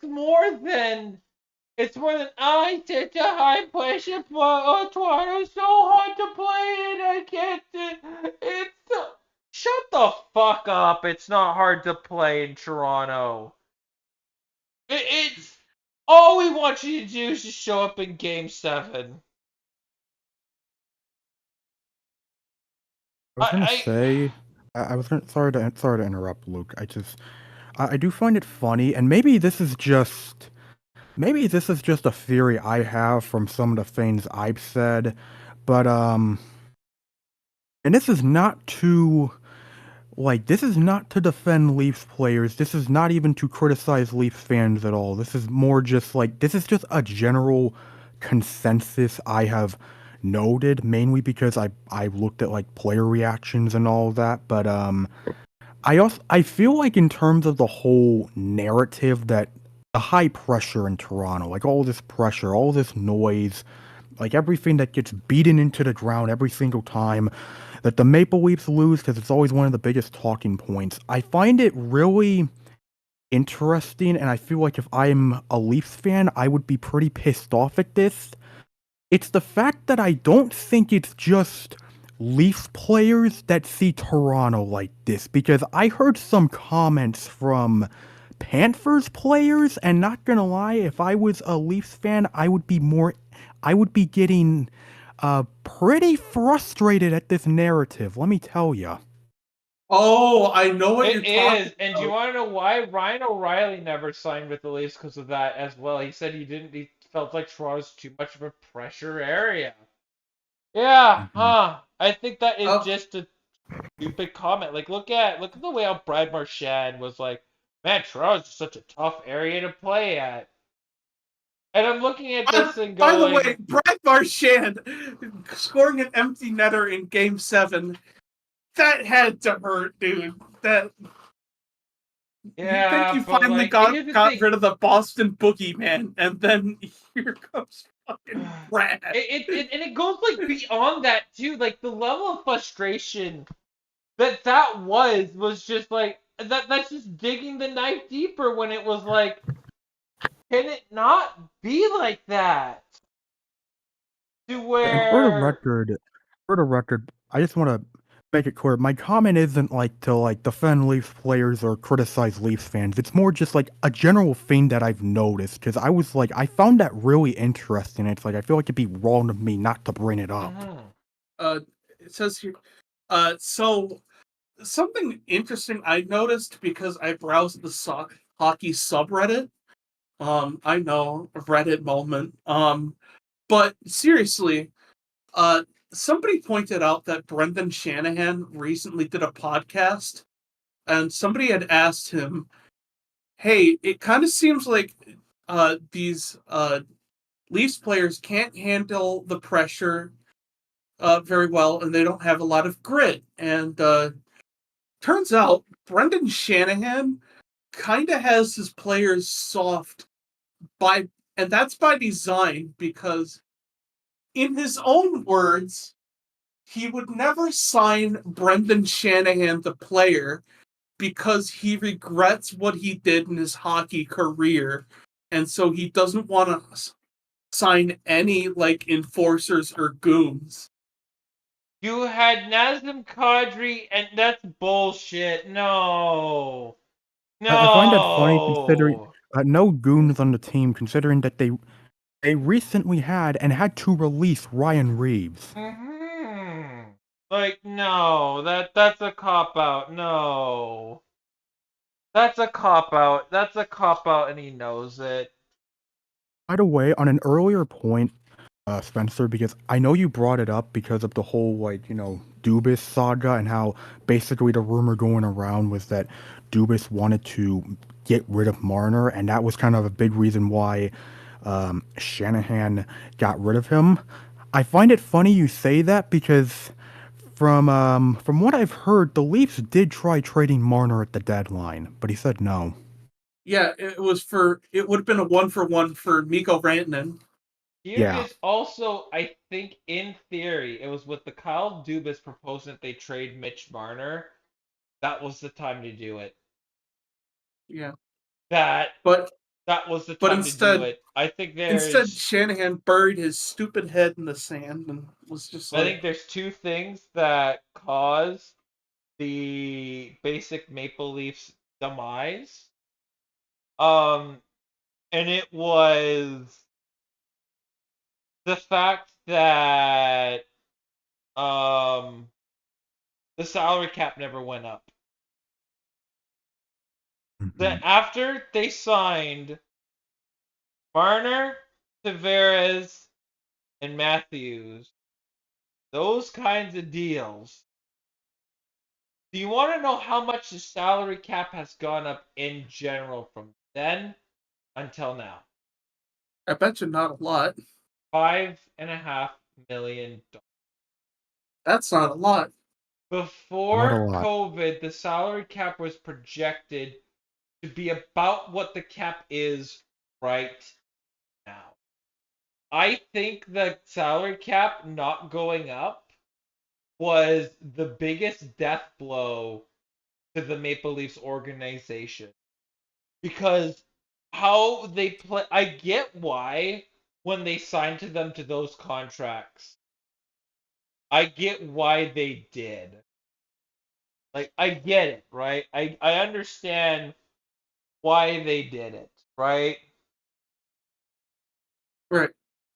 I understand it, right? Because you're giving off the idea that you're gonna be paid. The cap hits are gonna be less and less and less down the line because if it is, you know, let's say I think the cap right now would have been about $110 million, and you have all the cap space in the world. You keep Zach Hyman. You have a really good, you have a relatively okay power play killer that's going to be playing your fourth line, Ilya Mikheyev, still there. You have all this stuff, right? All these things. But since the salary cap just never went up, they got stuck with the hand that they did every time. And the amount of cap gymnastics that Kyle Dubas had to do for this team was insane to the point where they for a small period window they only could start one goalie. They were only able to dress one goalie purely because they didn't have the cap space to bring in another one. But just to ask, which season was this where they had I to start think one this was goalie? 2023. Oh yeah, where Sammy went. I want to say Wall went out, and then Sammy had to start, and he They couldn't he bring in a fucked up. backup goaltender.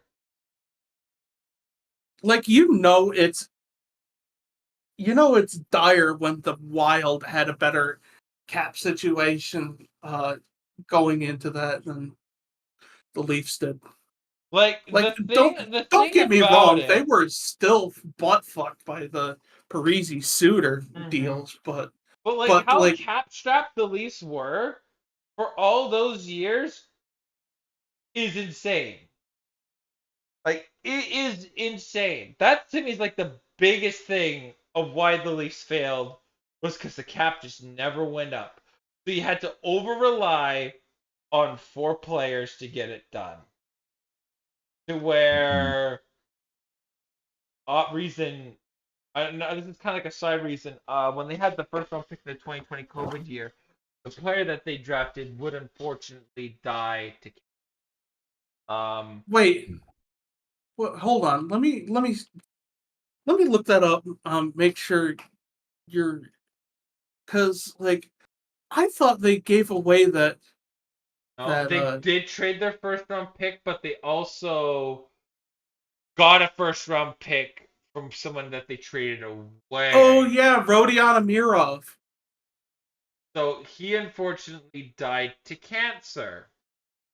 Yeah. Which, you know what? Cancer fucking sucks. So unfortunately,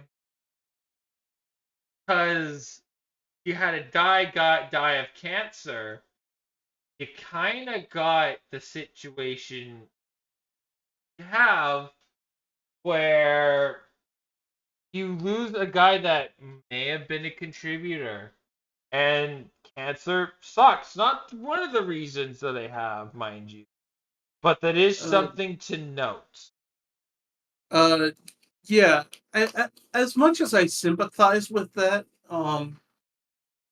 maybe this is me being spoiled, but like Minnesota has literally one of the best farm systems in the NHL right now.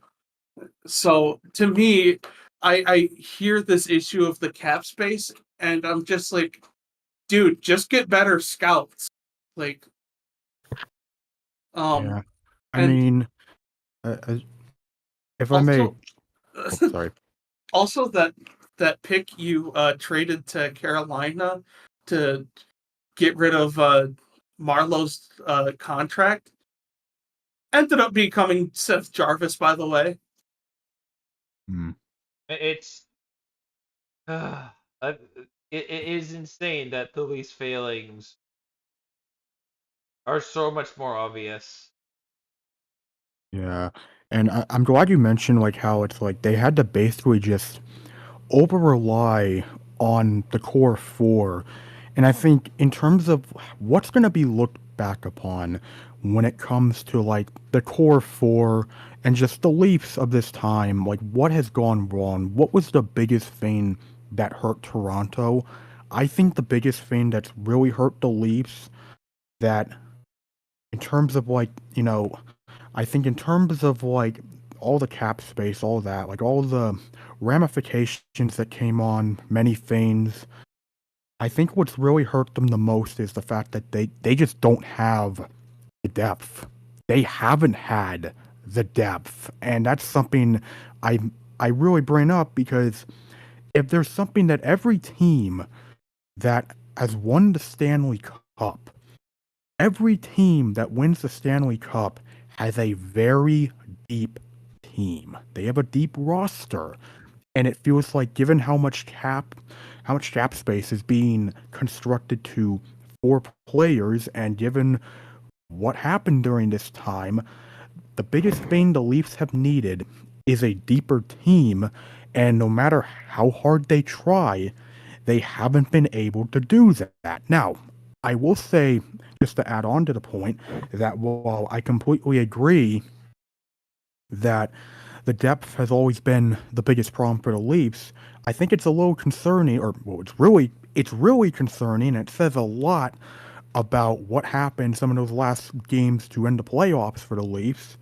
That guys like fucking, I really think it's not a good look for a lot of the core four when someone like Max Pacioretty is showing more effort out there. Yeah, that was going to be my counter argument. Like, yeah, the depth hasn't been great, but like, it kind of seems like they have more hunger than the core four, who just look dead and like guys like Max Pacioretty, like Max Domi and all that, they should not be the guys showing you the most effort out there. Like, I see guys on the defense for the Leafs that are busting their asses off out there. Like, I heard so much about how, like, fucking, God, who was it? Chris Tanev, like, dude was busting his ass off game in and game out, but then you got, like, the core four, and a lot of them just aren't showing up, not putting in the effort. they're out there looking like me. And I'm a lazy piece of garbage. I was trying to find a brief spot. I just want you guys to turn your attention to the game real quick, just because I've done a bad. Oh dear, what have you done now? 111 to 21. Oh my god. Are you Northern Illinois right now? No, No, Western. Okay. I was like, if you somehow are down 90 against the NPCs, against an NPC, I have serious questions about your skill as a player. I just didn't want to interrupt you guys, but I wanted to show you guys this before. Oh, picked off. God damn it! It's fine. I would be winning where it'd be like, What is this, the Western Michigan Martians? it would be like, huh. And if only I could just not throw interceptions. I've got 32 interceptions thrown on these. Dude, Yikes. in fact, I can make 2 shots on goal all game for 14 million. Just wait till I show you my QB stat. Dude, give me Matthews money, man. And now By the to way, where this is kind of where it all leads up to where we are right now. you mentioned something earlier Oh about yes, like there was the the one thing. Well, dynamic that's right. I changing. just remember what it was.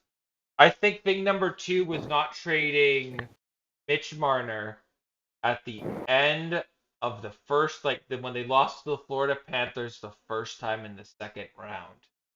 And this has been something that is mulling in their head, where I think one of Kyle Dubas's scouts goes up to him and says, "Hey, Mikko Rantanen and the Colorado Avalanche are currently at an impasse in terms of a contract agreement. This is the number that he is looking for down the line. I think right now that was the moment where I think somebody got into Kyle Dubas's ear. Kyle Dubas goes up to Brandon Shanahan and says, "We have a framework of an offer. It's a 1-for-1. Mitch Marner for Mikko Rantanen. I think we should take this trade." And I think that is the reason number 2 of why it just didn't work out. I think that is reason number 2 why the Shannon plan failed. Because there was a moment where he needed to have made a big, bold trade at the And end he of the got too attached offseason, to his but just didn't. I think he got too attached to his core 4, you know. It's sort of you see, hockey players are a lot like children. You can't, no, you can't get, no, they're like lab rats. You can't get too attached to them, otherwise dire things happen. You So should get very because attached. of these dire For the record- things that are happening, For the record, you should get very attached to your children because that's how parenting works. because of the inability to do a drastic trade to shake up that core 4 at the time we get to where we are today. The lack of a bold move during this. This was the time to make an incredibly bold move. I'm going to get to my last point here. I think my last point is going to be last thing about the league is about 10 minutes, 10 or so minutes, which is kind of like the future of them. That was the move for them to do something. Where they are here right now. Where are they right now? They have to decide on who they're going to retain. And is it going to be Mitch Marner, Jonathan Tavares, both, or do they let both? And the conclusion that I have been thinking about this entire day has come down. If the Toronto Maple Leafs were to let Mitch Marner walk, I think that is the worst move that they can make right now. Really?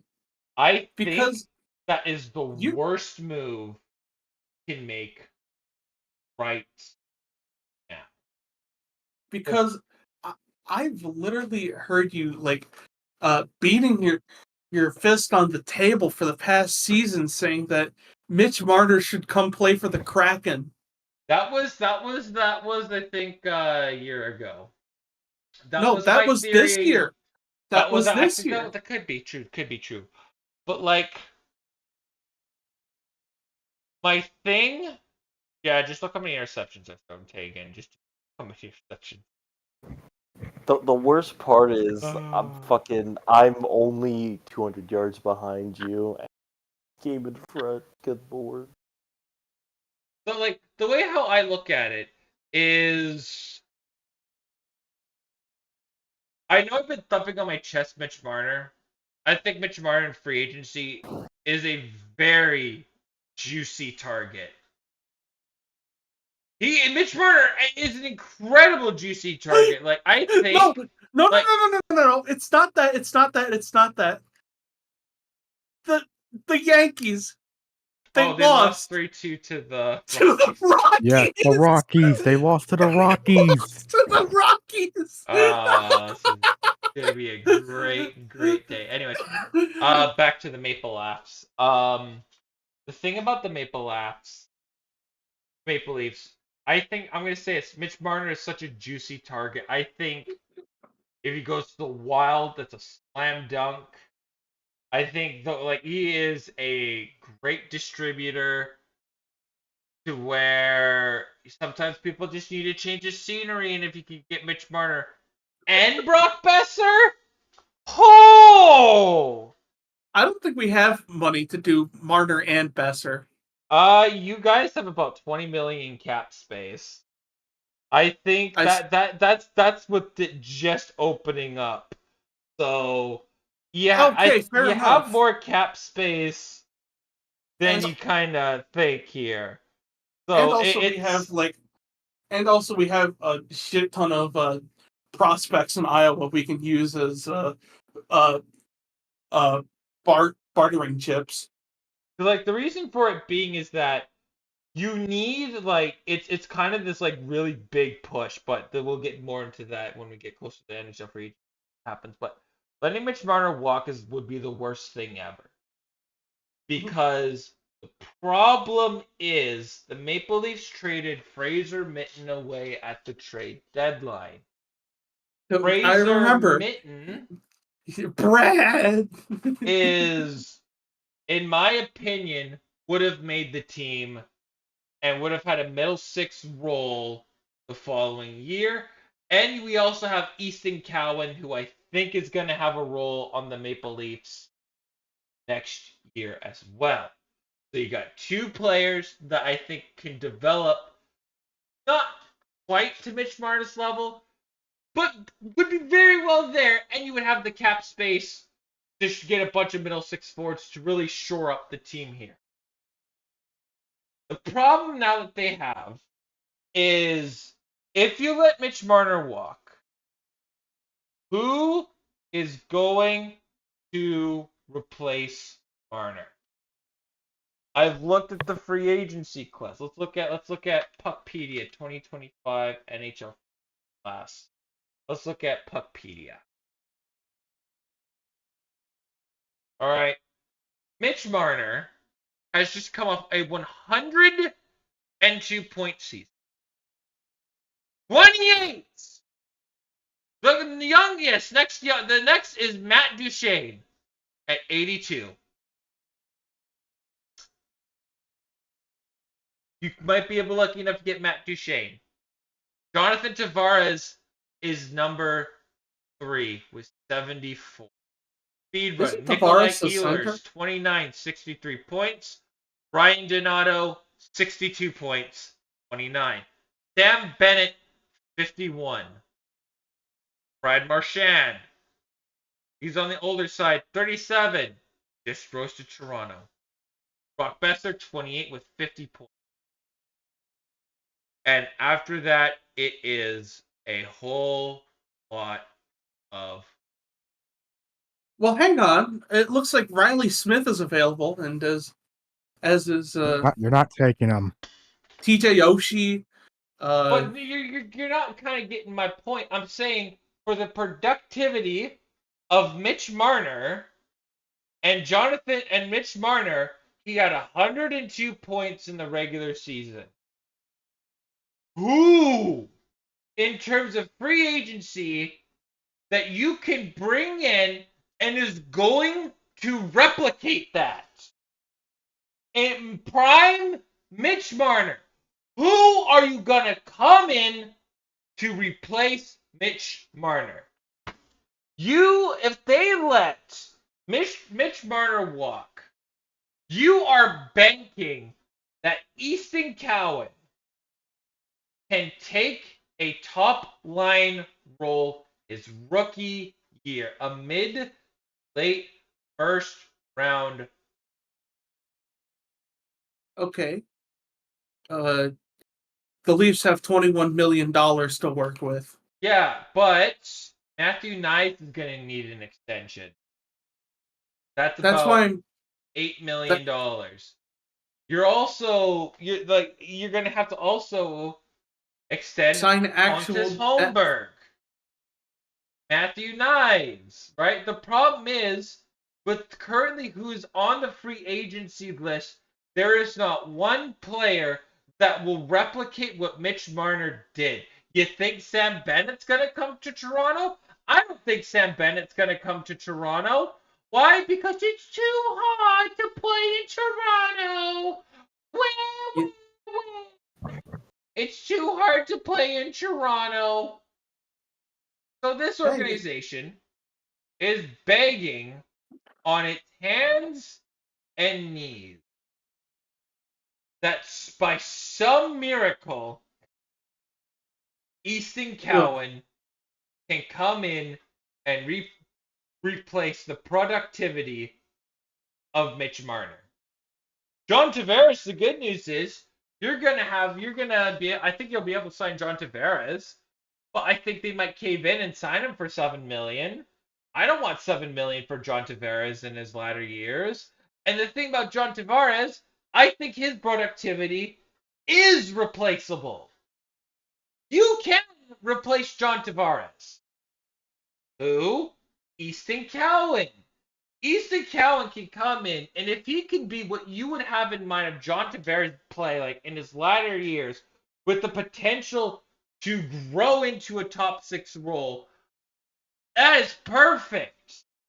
Because sure, it's a little bit harder to bite at, but I'd rather let John Tavares walk over Mitch Marner. Because if you let Mitch Marner walk, there is not a player in the NHL that will be able to replicate what he does in the regular season for the Toronto Maple Leafs. I think you do a 3-year deal. You do a 4-year deal for Mitch Marner. You're all in push. Like, you're sending everything. You're sending your farm, every pick away is the last year of Austin Matthews' contract. That, to me, is the all-in push year. See, here's my issue with letting go of Tavares. If you don't have Tavares, who's the mature person in the locker room? It's not Marner. You're right. It's not Marner. I think it's Nylander. It's definitely not Matthews. I think it's Nylander. Nylander has been proven to be the heart and soul of the Toronto Maple Leafs right now. I think that's William Nylander. I think you need to transition that role to Nylander. I would make him the captain, actually. And also, and also you were mentioning earlier that you need depth. You're gonna have to dig into this money to get that depth. As true as you're right, Spencer. Mitch Marner, you can get away with the 2 million, 2.5, 2. I think I did some number crunching. I think it's 2.1 or 2.2 million. That's what the pay raise would be. I think I would have it at 12.75 million for 4 years. That would be my offer for Mitch Marner, which Right, is that's a pill you can eat. And by not signing John Tavares, you free up 11.6. Chunk of that is gonna like a big chunk of that is going to go to Matthew Nice, who Pacioretty, I think you do 6 years, $8 million, and that's like that's a great deal, right? and also Pacioretty, and maybe Pacioretty was mostly hurt this season. He was Yeah. very well a non-impact player. or I mean, Matt the thing with, Murray. the thing with Patches is like he's good when he's available. The problem is it's a massive if when it comes to his availability. I think you look at buying up David Kampf. I think you send away Callie Yarncroke. I think he's on his latter age. I mean, I think there's moves that you can do to kind of like reshuffle the bottom six. And even then, I think you can really supplement that with the minor league system. I think you can. It's the way how I see it right now is the Toronto Maple Leafs need to do whatever they can to keep. They have to find a way to keep Mitch Marner. And if the answer is they have to be aggressively reloading the roster, which is letting both Marner and Tavares walk, and your focus is on getting a bunch of middle six forwards in free agency, if that's what you have to do, then that's what you have to do. But I think the biggest mistake right now would be letting Mitch Marner walk, because there's not a player in free agency or a player that's in their farm system that's able to replicate what Mitch Marner does regular season. The Atlantic Division is the toughest division in hockey. You think the Montreal Canadiens are going to take a step back next year? No. Senators? No. They're not going to take a step back. The Red Wings are only going to get better. Right? Like, you're hyping up. As much as it is, I think the time will come for the Red Wings, and it's going to be a lot sooner than you think. No, I understand, Spencer. I understand the as a hesitation. As a Michigander, I've pretty much given up any hope that the Iser plan will bear any fruit. Like without a serious bump of talent, I feel like game 82 is pretty much where they're gonna plateau. Although with Brendan Shanahan now being available as somebody, Detroit does have the chance to do something funny to combine the Shanna plan with the Iser plan. Yeah. And then also maybe a landing spot for Mitch Marner.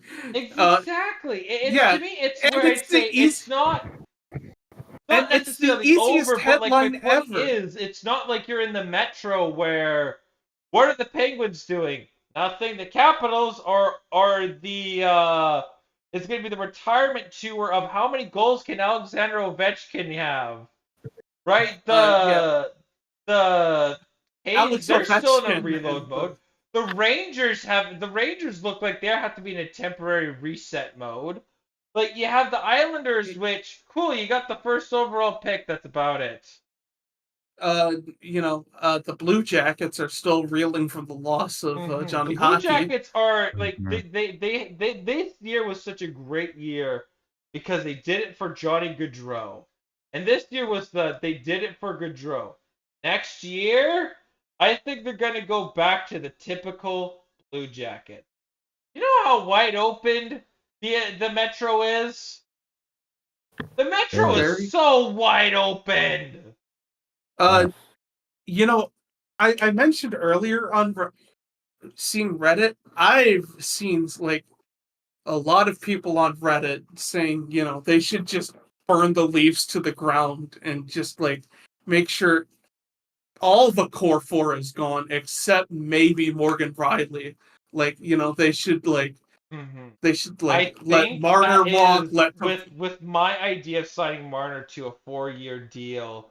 Your all-in year is Matthews' final year in Toronto, and that's where your poker chips are all in. And if that doesn't work, then in Matthews' last year, which is 3 years from now, if that doesn't work, then burn it. I'm saying burn everything to the ground and no, start over. That's they're when I'll saying say start over. right. You know, I've heard Leaf fans saying they should just let both Marner and Tavares walk. Mhm. They should trade Austin Matthews to somewhere like Philadelphia that desperately needs a center. The problem is you do that. It's such a stupid idea to give up now. I think they're just so much closer than people are going to give them credit for. They are. Yeah, I do think a lot of that. I think a lot of that is just probably like it's probably in the moment. It's overreactions, but also considering it's Leafs fans and what they've had to go through, it's understandable overreactions. But when you look at like the bigger picture, it's like the only way something like Matthews gets traded is if he requests one. That's the only way that's ever happening. But something like I just think of what do the Leafs remind me of in terms of like because their failures in the playoffs are big events for a reason. It's stuff that entertains the masses. We get Steve Dangle reactions out of it, all of that stuff. But what it reminds me of in terms of the thought process of what do you do to get out of this? What do you do to break that glass ceiling, shatter the ceiling even? Because I think back to the comments that I hear like right now about Toronto and what they need to do. I think back to many years ago, the comments about what many people were saying the Capitals should be doing after they lost in the second round to Pittsburgh again. It's I and yeah, it's to me right now. It's I think the worst thing you do is you let Mitch Marner. I think you let Jonathan Tavares walk. That's okay. I think you can replace his production with a guy like Easton Cowan. You let Mitch Marner walk. You let a guy that's going to be in your regular season, a guy that's going to be non-existent in the playoffs, but sure in the regular season, which you gotta do well in the regular season in order to make the playoffs in the first place. It's an easier letting Jonathan Tavares walk is a much easier pill to swallow than letting Mitch Marner. I Okay, think you should keep Mitch Marner around. and By the you know way, what? sorry to interrupt, but I just want to mention because I forgot to say this because I found it funny, but Marner to Detroit would actually make a lot of sense because we gotta remember he likes playing in red. This is what it's like. This is a year where I can't be super mad either. If Canada, like I was like just dead on the inside, but I think I would have needed like a year off from watching hockey if Canada had never won the Four Nations.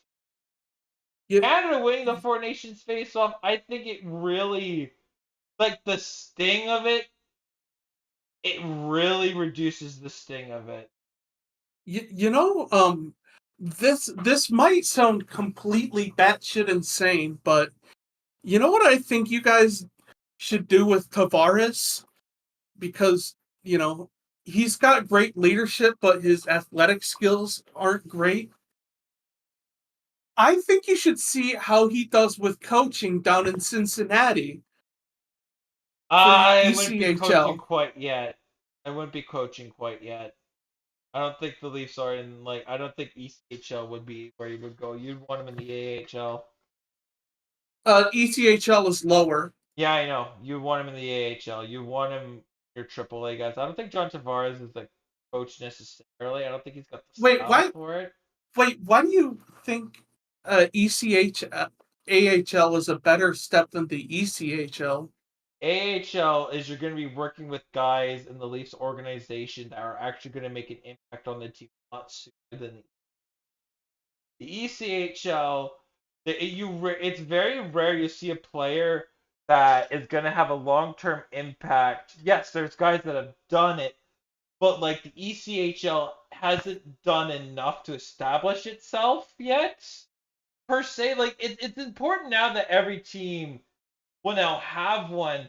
But the way how I think you give the ECHL value is that any player that is drafted can start in the ECHL. You start them at 19. I think then you would have something, but it's ECHL doesn't have enough to quite impact it yet. You would just rather start them in the AHL if they're ready. Like ECHLs are usually, guys that are, going to be working to develop into like AHL journeymen per se. It's got significance, don't get me wrong, but it's not quite there just yet. It's not like baseball where you're gonna be very paying very close attention to just all levels of the low A, high A, double A. It is, double A hockey just isn't there yet. Oh wow. The Marlies' current coach is John Gruden, who played with the Griffins back when they were the Sens affiliate, believe it or not. So, which is why I say right now, the biggest mistake is letting Mitch Marner walk. I think what they need to do is they need to bring in a new president that's not from in the organization, that's from outside. Because I think you need a new perspective of going, now hold on. Mitch Marner is a great player. There's just nothing out there yet unless you again were to make an insane trade to get somebody to replace Mitch Marner. So right now, I would say as of right now, I think letting Mitch Marner go would probably be the jumping the shark moment for the Maple Leafs. I think they Because would I was have gonna say, I was gonna say about I was thinking like other options the Leafs could have, and obviously when you think of well, maybe they wouldn't be able to do this with free agency, but you think about something like trades. But then I remember that in terms of like draft picks, the Leafs are not exactly in the strongest position to make those Oh trades. yeah, they're back in the Brian Burke days where they don't even have their first round picks right now. they don't have their next two first round picks. Which is why when I say that trading if they had Fraser Mitten in the organization still, I say letting both of them walk is an Well, funny you actually mentioned. that's the move, right? Because Well, I was just gonna say, funny you mention Fraser Minton because he's one of the reasons you don't have a first rounder in a while. the You trade traded for Brandon Carlo. This yeah. trade deadline, everybody was overpaying for everybody. Brandon Tanev got a second round pick. Brandon Tanev is not worth a second round pick. Seattle got 2 firsts for like a rental. And you're sending Oh, Yanni Gordon, I don't give a fuck who else. and how much did you get for Carson Soucy? A third? Yeah, we got a third for Carson. Well, a third is a little bit more fair because that's the Canucks, right? Like I think you could have gotten like if they did their job, I think they could have gotten a first round pick for Brock Besser. But I don't think the Canucks GMs did their job at Oh, all. absolutely not. They knew the Canucks could be fleeced. They got fleeced for JT Miller. So that's why it's like Jim Benning never left. Aww. It is like this is the trade deadline when everybody was still overpaying for guys, right? So that's why I can't be too mad. But like, man, If they had Fraser Minton on their team right now, I think this is such an easier pill. There's such an easier thing to say let both of them walk. But I think in summary for the Toronto Maple Leafs going forward, you have to keep Mitch Marner. If you fail to keep Mitch Marner around, I think you're going. I mean, you step back for 2 years, but if you never get back to that summit, you're going to have to be starting from square one again 3 years down the line, and it all goes back to not signing Mitch Marner. You're going to be trading Matthews, Nylander, and Riley, and you're going to be starting over. To me, the move right now is to keep going. Keep going. The salary cap is only going to go up. Right. It is much more doable to keep Marner than it is to let him walk. It is to keep going. It is sure there's some roadblocks, but you have to keep going. That is what the Maple Leafs have to do. I say let Tavares walk, but Marner, you have to keep. And that's gonna do it for us. First episode of the Pistons. But yeah, I'm sure everyone's tired here, but I do want to say one quick thing, just more in the sports world, because I want to get your guys' take on it.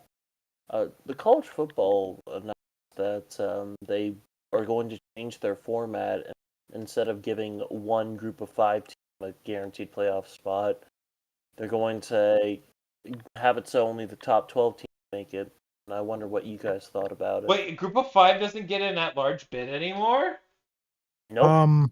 Hold on. Wait. Let me look at this just to confirm, because I know there was a rule change being planned for, which I know why it happened, but hold on. If there's no group of 5 teams, I don't know why a school that wants to make it, that has ambitions of attracting players, would want to stay in a group of 5 conference at all. That is. Let me look. Yeah, no, I don't like that shit. Hey, Mazeltov! The Battlehawks win. Yeah, Brandon Silver's got rep too. Good for him. Hold on. Okay, so because I know why they're doing some of it, and I know. So hold on. Yeah, so I know straight seeding. Just making sure, because I know. So, it does say that the 5 highest ranked conference champions will still be guaranteed spots. Okay, good. So, I like a think group of that- 5 team can still make it. I think the thing is, it's because the seeding for the last playoffs was kind of a crapshoot because of that, and I think the reason I think they're doing this is because, teams like Boise, Arizona State, yeah, they got like buys, and I think the thing is, it's like, as nice as that was for like Boise and Arizona State, even though they lost both their games, as nice as it was for them, I feel like the bye week for like Boise State, or like Boise State getting that seed, was kind of fucking useless because they didn't even get to host the game. They had to play it. As a bowl game at in Glendale, because I think the reason they're doing that, they're just going to straight the seeding, is just because it's like a lot of those teams, like, it's bullshit that Boise doesn't get the these are all host a neutral playoff game, site. but still. These are all neutral site games anyway. So, like, you get the point I'm trying to make. Yeah, It's like, yeah. The seeding, I will get why say they're the seeding doing was this. kind of just bad because, like, I think if it was adjusted a little bit more, you would have a lot more competitive, for more competitive CFP. But the CFP was like kind of on par. Yeah, how I just said. and Begin with. also, yeah, also in the sports world, Rest in peace, Jim Irsay. Rest in peace, our long yeah. outstanding Yeah. joke. Here's my joke. Mr. Earthday! No, Mr. Earthday OD'd on that Bolivian marching powder! No! Damn, bro really died on that disco dust. You He know, went Went out out like the a way he champ. would always want to. I mean, I Yeah, look at and- the way how he looked at the end of the regular season. He had to be literally wheelchaired out. You kind of sense it, like, what the hell is happening to the poor guy? So may yeah, he do that white powder, that air dandruff in the sky. may he finally find the answer for Joe Flacco or Anthony Richardson. He's gonna get that angel dust in the sky now. Ah, rest in peace to the greatest joke that we've had on this channel. I I thought that mean, was Marby. No, I think it was because we made fun of Mr. Ursay snorting cocaine for like the longest time ever. shoot, That it's was one of our stickers if you join the Untitled Sickles Project Discord server. Mm-hmm. So yeah, I mean the True. Maple Apps. Well, they did it I can't again. believe me saying Mitch Marner was the one thing that needed to happen. That needs to happen. That is, I never thought I would say My, that. my Marner. I mean, if you think, who knew that pressure washing would just give me so much time to think about life, cleaning windows, to have I this just stark realization that, like, wait a minute, letting Mitch Marner walk is like the worst thing we could do. Wait a minute, this actually fucking sucks. Because, like, yeah. I mean, what we're gonna do like a free agency type dealio thing soon. One last hockey point. Oh, he's an arbitration eligible. Oh, we can solve it. Okay, like. Anyways, that's gonna do it for us today. If you like what you see here, please hit that like button. Is anything happening tomorrow? Because I might want to do a Pokemon Infinite and Luke turns his brain off Nuzlocke. That Go sounds ahead. like hell on earth. That's all you, kid. Unfortunately, chat, Danganronpa's over. We finished it. Yes. All the grandpas have been danged it. Yes. And I will. Oh yeah, I remembered that. Now I get to remember to ask Nick what his thoughts are because he's had a couple of days to sleep on it.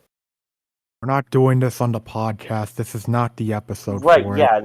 yeah. I'm not gonna do it on the podcast. I I'm gonna think ask you you guys off should have an episode where Nick just tells us thoughts about Danganronpa. I think it'd be fun. Or Yeah. maybe a review video. I don't know. I can Oh Untitled yeah, that Danganronpa. could work too. That could work too. But yeah, we'll talk. Untitled We'll talk Danganronpa project finally.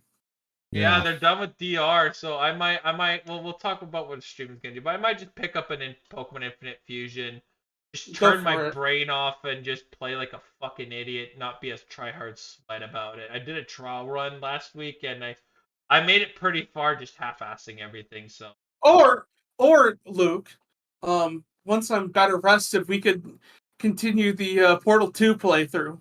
Yeah, we'll see. We'll see what we want. Just, I'm either that or I'm gonna be playing Oblivion tomorrow. I'm just throwing thoughts out in the air and waving them around like I just don't care. But yeah, Put that hopefully shit away. I'll do some Infinite Fusion Nuzlocke. So if anybody wants to do a Soul Link, any Soul Link partners out there, it could be fun. But yeah, that's Luke, that sounds sexual. That sounds sexual. but like hey, be hey, baby, want to come united. back? Hey, baby, want to come back to my place and Soul Link? Ew. Spritz, Luke. Yes, Spritz. All right, well, I think that's the perfect note to go out on. Until then, take care of yourselves. And we will see you guys next week. Call your mothers every now and then. They love you. Mm-hmm. And don't forget, chat, boat goes.